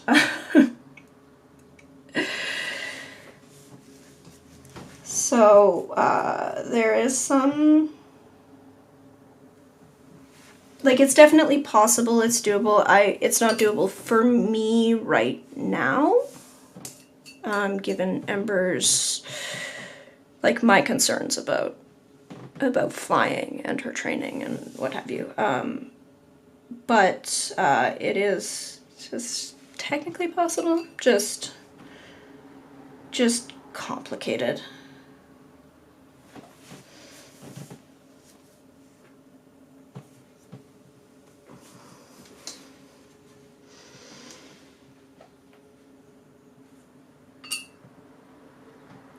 So yeah, if I do the pull-in thing, probably I'd be bringing my human assistant along instead of my canine one. Remember, we'd get to stay home here with Jordan.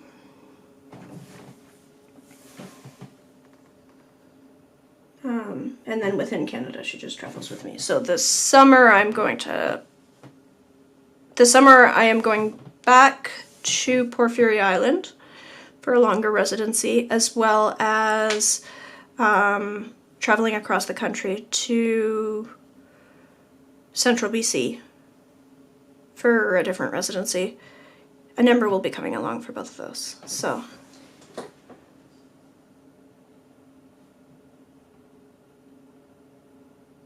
but it is still, it's like it's an extra thing. It's an extra concern.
Let me pull this back up a little. Okay, my time is done. Nice stream. Bye!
Should probably let Destiny know that I am just gonna keep this going because I just want to finish this, and I haven't gotten to paint much this week because I've been on grant applications all week. So I'm just gonna go let my assistant know that I'm not doing the studio today. I'll be right back.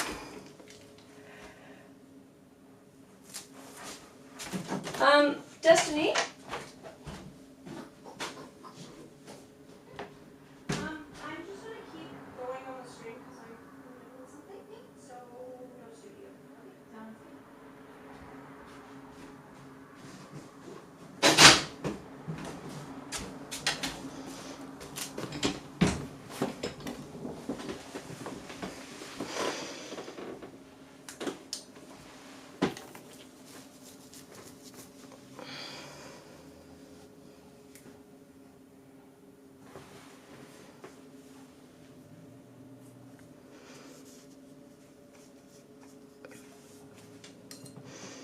I'm enjoying these colors.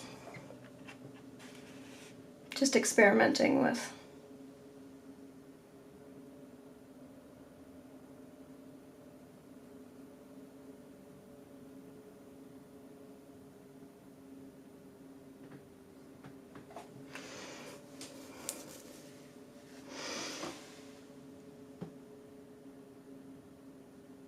Bye, Stephen. What paints are these? These are Roman Schmal, just a selection of the Roman Schmal paints that just seem to collect here. They appear like magic.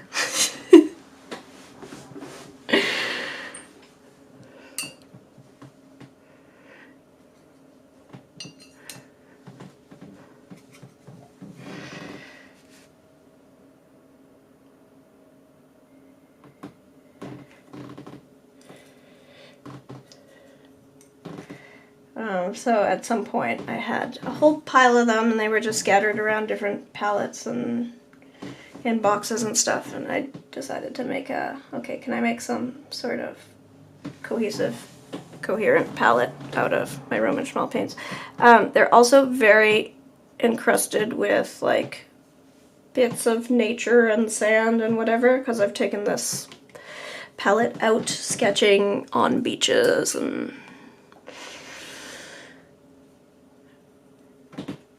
on boats and all sorts of places. So it's disgusting, but still works. Pretty ones. Love their paints. Yes, yes. Roman Schmal's really, really, really wonderful. I really like their paints.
Their paints, 98% sure I heard about them from you, so thank you. Have you had much opportunity to play with the new colors yet? That's an interesting question. I mean, short answer, no. Not for lack of them being available or for me painting. I just, I've not actually taken those paints and put them into a palette that I use anywhere, so they're still there. Yeah.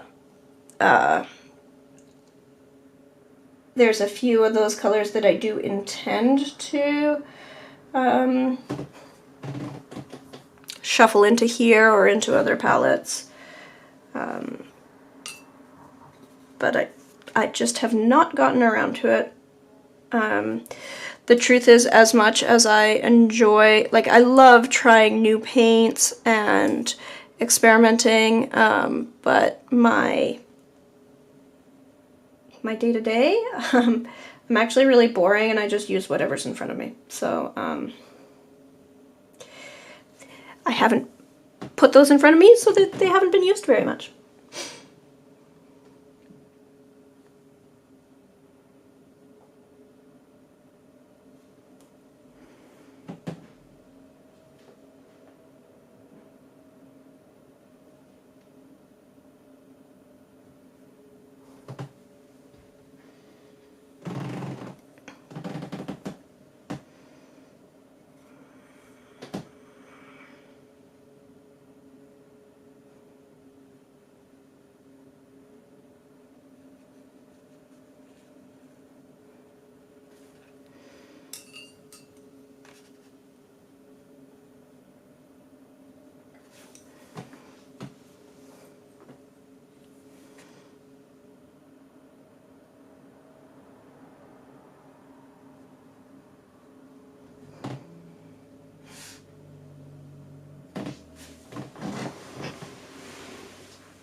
They are just really lovely paints. They're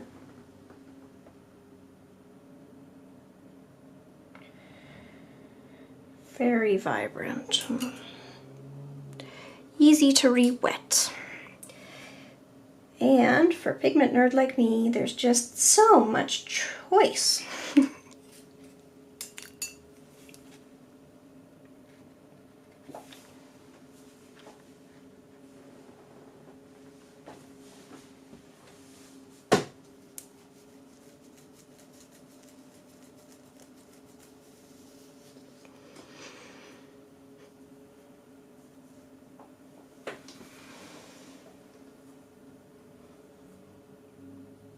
I'm in kind of a new paint zero time right now between winter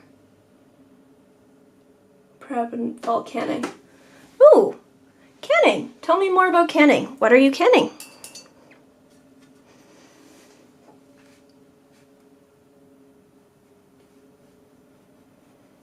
I take it you're a gardener.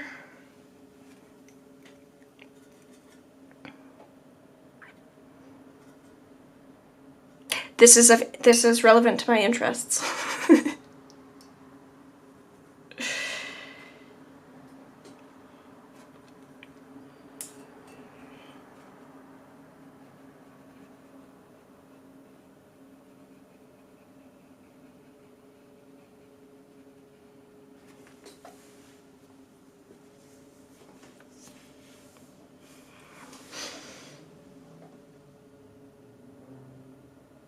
That was what got me so many unique pigments. Yes, yes, yes, yes. Applesauce currently. Ooh, I love applesauce.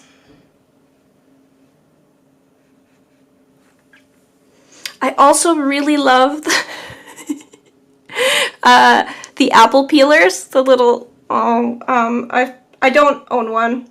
I've resisted buying one for years, and I really like the little rotary apple peelers, the cast iron things. I find them delightful. I also realize that it's a kind of, like, I can peel apples without one. I don't actually peel apples that frequently. I don't even do that much canning generally. We did touch on the I'm not even capable of following a recipe, so I'm a decent cook, but I gotta experiment all the time, sometimes to my detriment.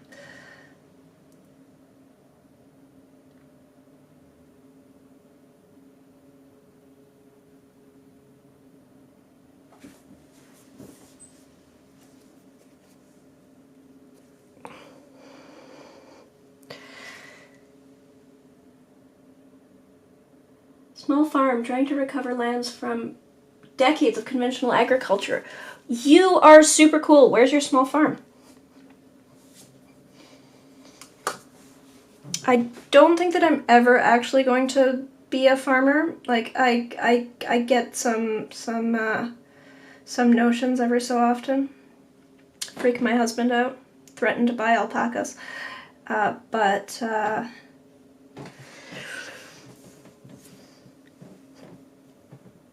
I think I'm always going to be like a gardener at most. But there is some appeal there.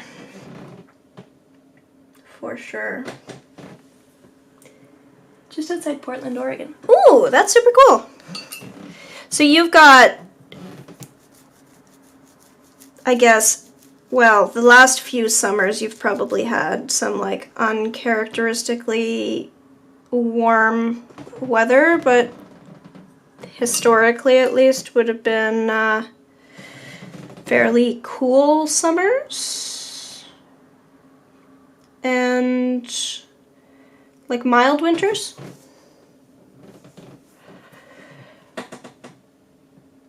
We also have sheep. Ooh, I love sheep. So I grew up, I'm super urban, but I grew up in downtown Toronto, near Riverdale Farm, which is like this, it's a hobby farm. It's like it's publicly owned, and it's, like more of a demonstration farm.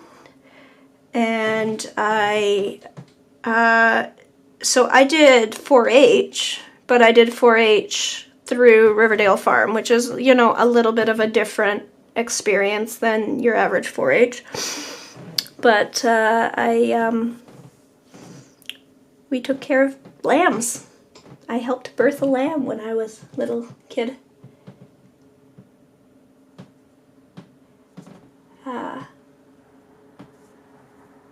Love sheep.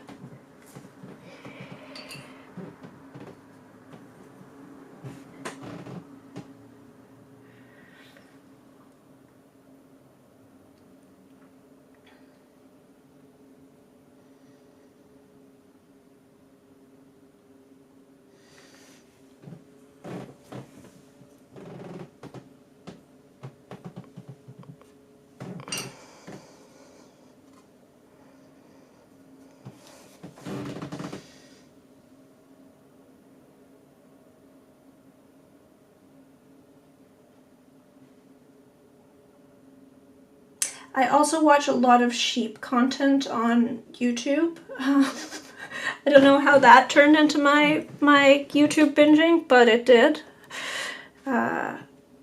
Sandy Brock and the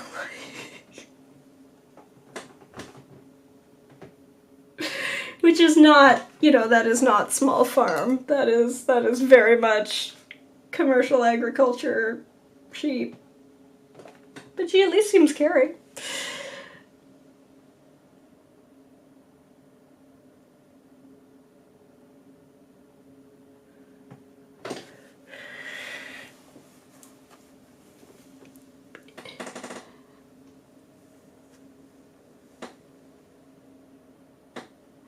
We start lambing this year on solstice. Ooh! Yeah, I wish there was more mixing, that it wasn't just, like, I hear so many stories about kids who, like, don't even realize, don't have no idea that, like, carrots grow in the ground.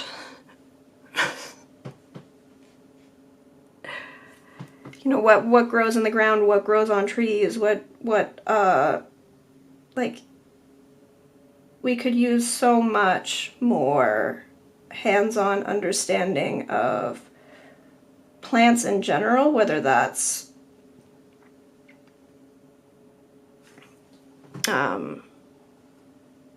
through farming or through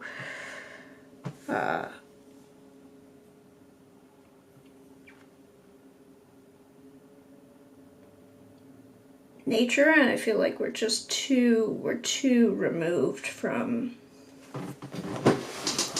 understanding our world in any way, so many of us, and that it's a huge source of a lot of issues.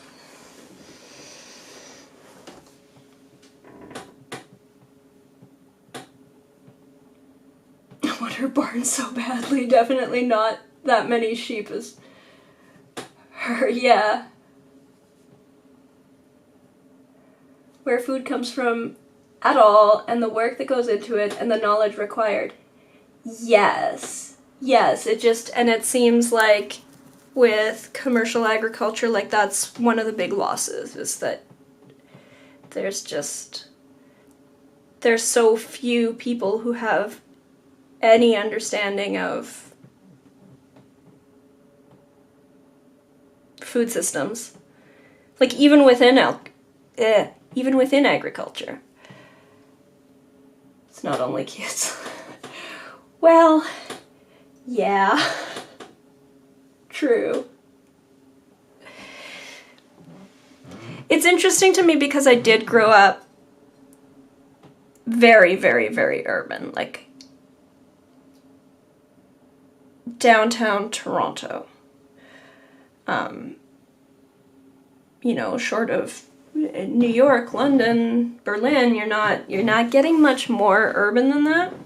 But I did have exposure to farms, so it always, like, I spent a lot of my childhood, it's not a commercial farm, they're not producing food for anyone with, here's your 5 sheep and 3 cows and 2 horses. Like, it's very much a demonstration farm.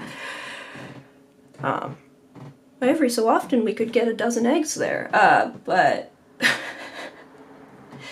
it is, I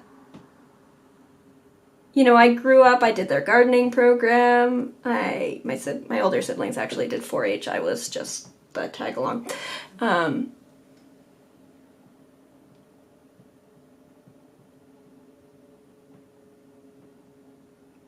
They see eggs in the winter so muddy.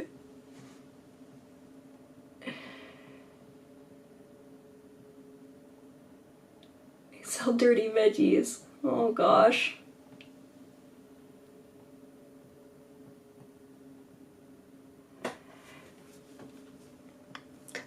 Lana, you are originally Russian, right? And then you're currently in Germany. When did you, what's your move like?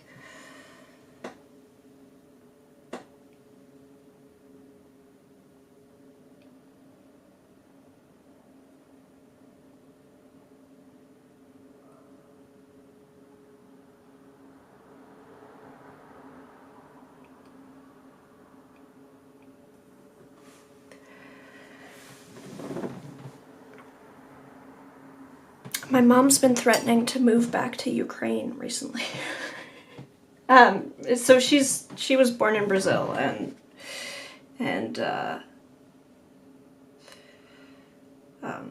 grew up in Canada. But on her mom's side is Ukrainian. Apparently, we have a family plot.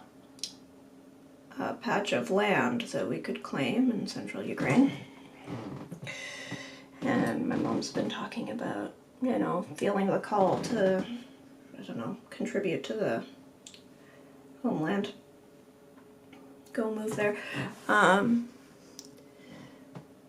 don't think that's happening for me, but I do it's interesting because apparently my family has some, my family on I guess both sides of my mom's family has some agricultural background.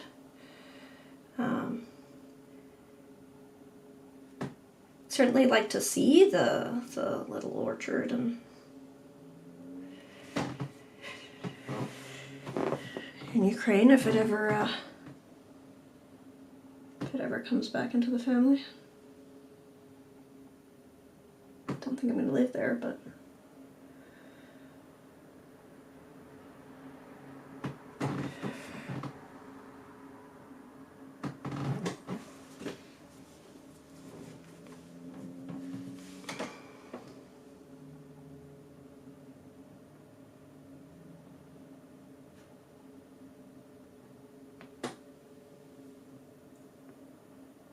they're dino eggs vegan fed. No, dino go eat what they want.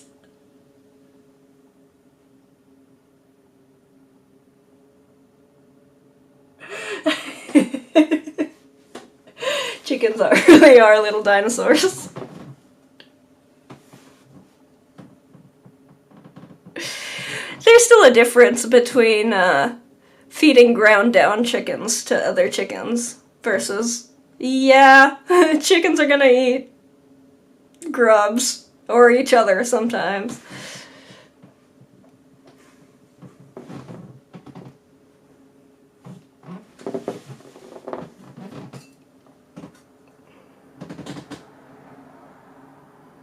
Leaves are looking great, by the way. Thank you.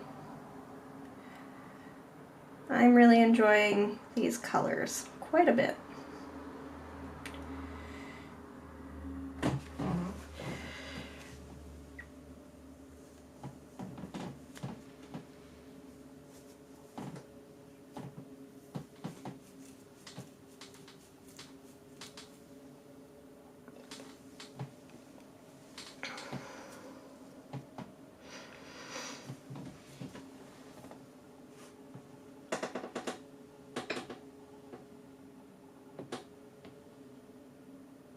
Mine like to hurt rodents, fight over them.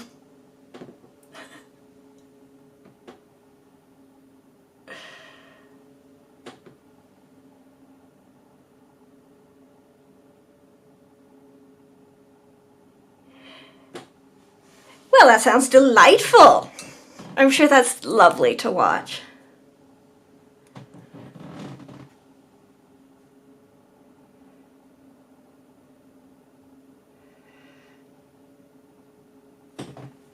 The one farmer who ran our 4-H program when I was a kid apparently once went to a agricultural fair where they were presenting pigs, and in the show ring some pigs decided to eat other pigs. And they were, the presenter didn't realize and was still talking about, you know, going on about the pigs and whatever. Meanwhile, there's some pig cannibalism going on.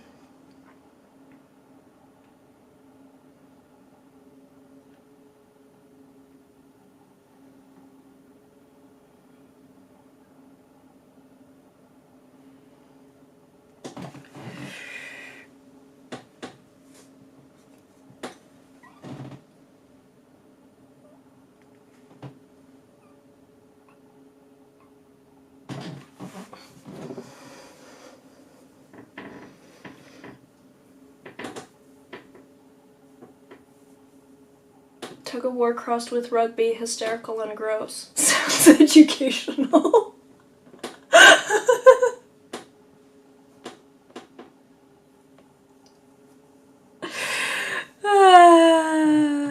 Well, I'm glad I don't have to witness that. We're still struggling with rats in the studio. We haven't seen any evidence of rat activity in, I need to find some wood to knock on. several days, but there's been rats in the studio building, and I'm just dreading the day that we catch one in one of the electronic traps, because apparently rats will restart their heart after an electric shock. So the electronic rat traps keep frying for 2 minutes. And I am just dreading, like, does that mean that I'm gonna come into the studio to have to deal with fried rat and smell fried rat?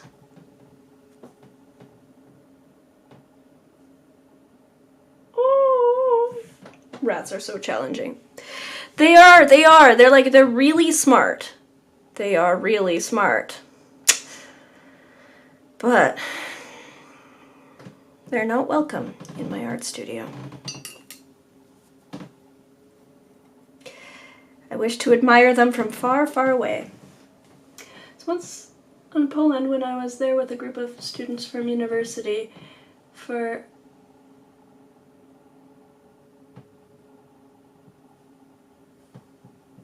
two weeks, we stayed at a farm turned into a hostel in the midst of nowhere. We had a rat that visited the room every night. I kept knocking the nightstand so it would go away, like when I woke up and heard, oh.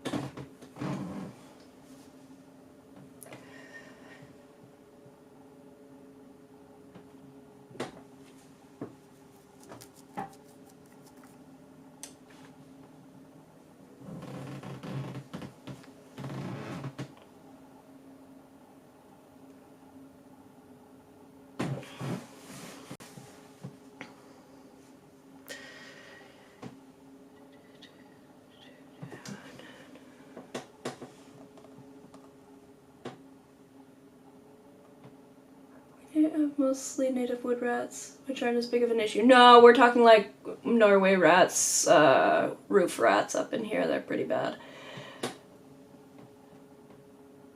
Nightstand right by my bed very often. So, luckily we've never had rats at home. But we have a bit of a history with squirrels. So before we got Neuron's the cat. Before we got Neuron, we had a squirrel, the apartment we were living in. There was a squirrel who would come in at night and snuggle. So at first, it was coming in when we weren't even there. But like a couple of times, we found like bags of peanuts and stuff. And the first time I thought like, oh, did I like scatter this, whatever. And then the next time it was like, it wasn't even nuts from our apartment. Like, it didn't come from us. Definitely did not come from us. Like, this creature brought peanuts in from elsewhere. And then it moved on. It started coming in through an open window, and it would come and like curl up on the bed beside me. And so once it was just me, and I found this little squirrel, and I freaked out a little bit, but it, woke up and like, is that a squirrel? And then it ran off, whatever. And then at one point it came in, and my husband and I were both in bed. And by this point, like, I'd figured out that there's this squirrel that must have been,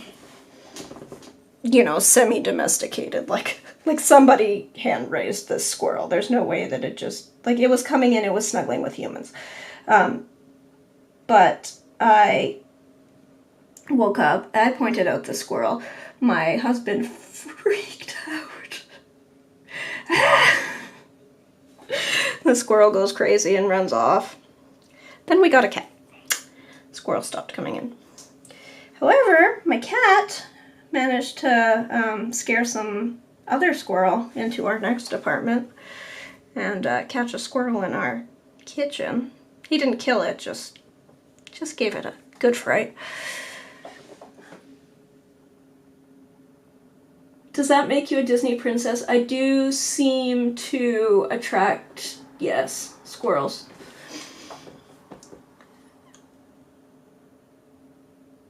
Brought you gifts. Yeah. It's a sweet little thing.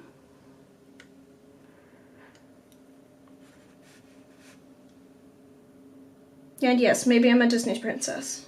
I'll take that.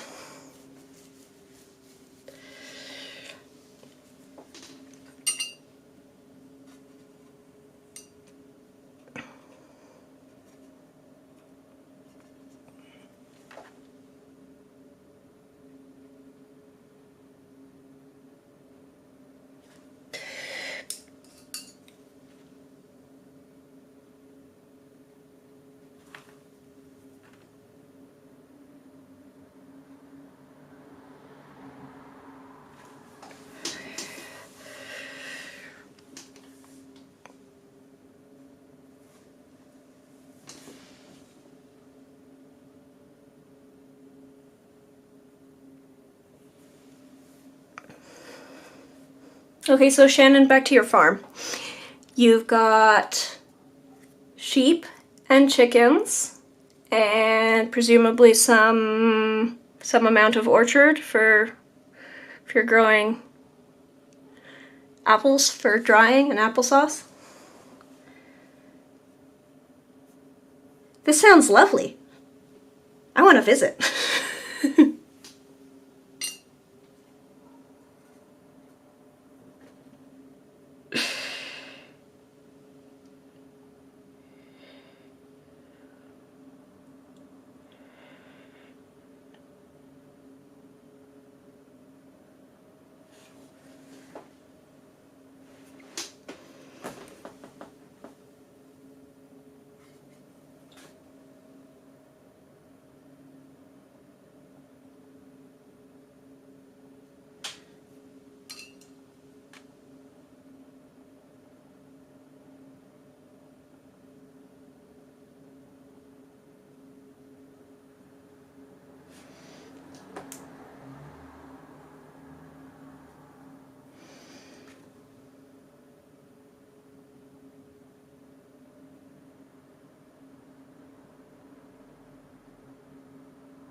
Geese, turkeys, rabbits, 6 cats, 2 poodles, 2 very insane humans. Anytime.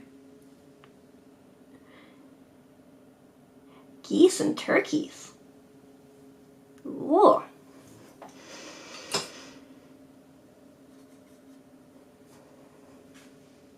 That's quite the farm.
Mostly they're the aerial predator watch squad. Oh, cool. Huh.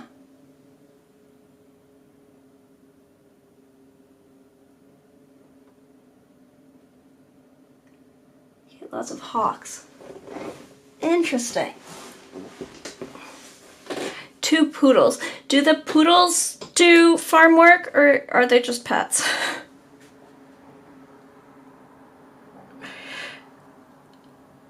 I'm curious because Ember is, she's half Border Collie, and her best bud, her best doggo friend is a Maremma, and they, 2 of them patrol the dog park like you wouldn't believe.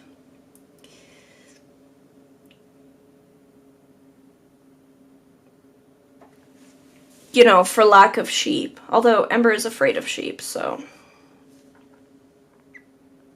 that's a thing we need to work on.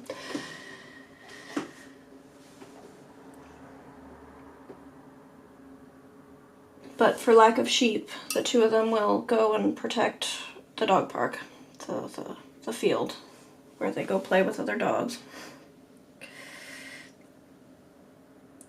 Make sure there's no sketchy humans around. Pets, unfortunately, super high prey drive and not safe around chickens, so they have a separate area. Ah, okay. Interesting. Yes, I guess poodles are prone to prey drive. Ember, interestingly, has none. She's half Border Collie and half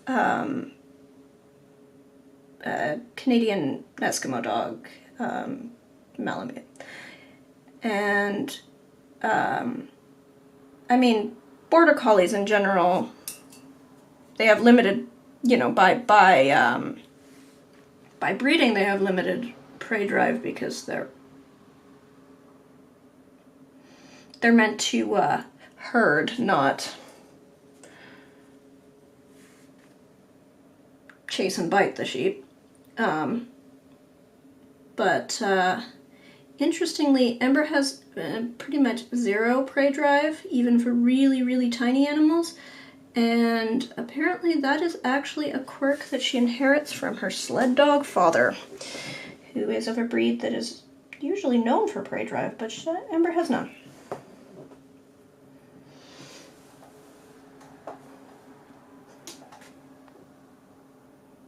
My cat, on the other hand, all prey drive.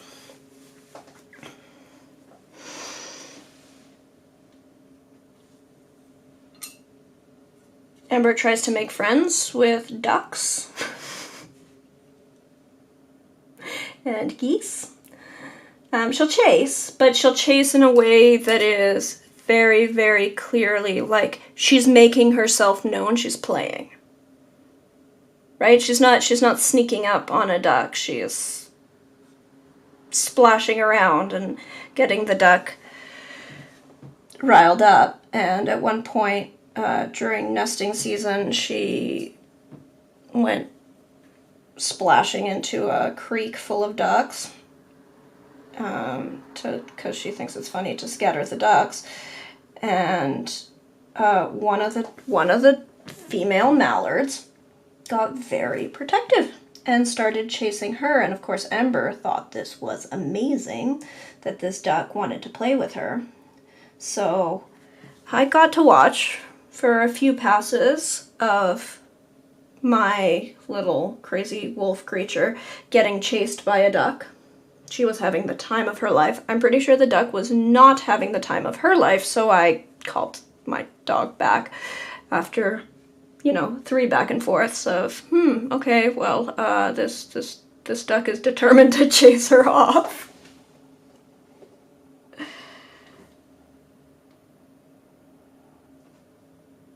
Yeah, their drive is wired very different.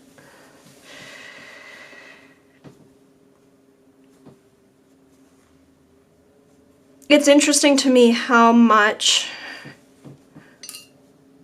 how different breeds of dog are.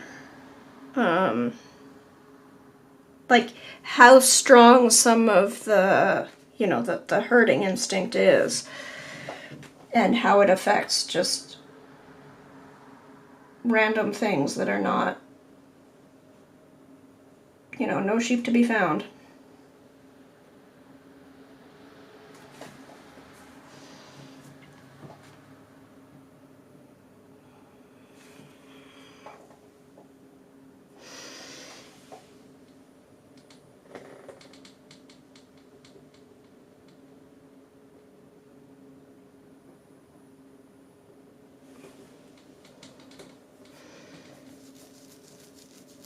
Ember's a sweetheart, yes. She's wonderful. You know, she's a dog, she's silly, we still have lots of things that we need to work on, but I got lucky with the little weirdo.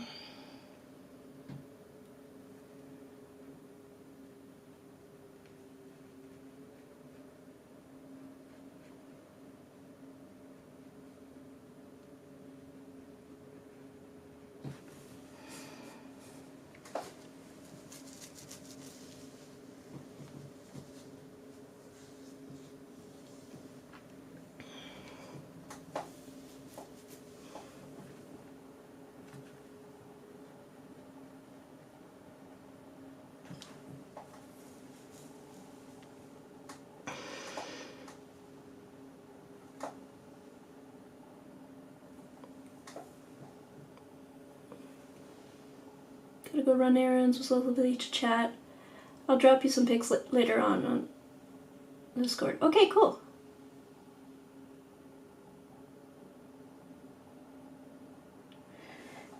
Sounds great. Yep. Thank you. Enjoy your errands. Good luck. And all the best with the canning and the crazy winter prep. And yes.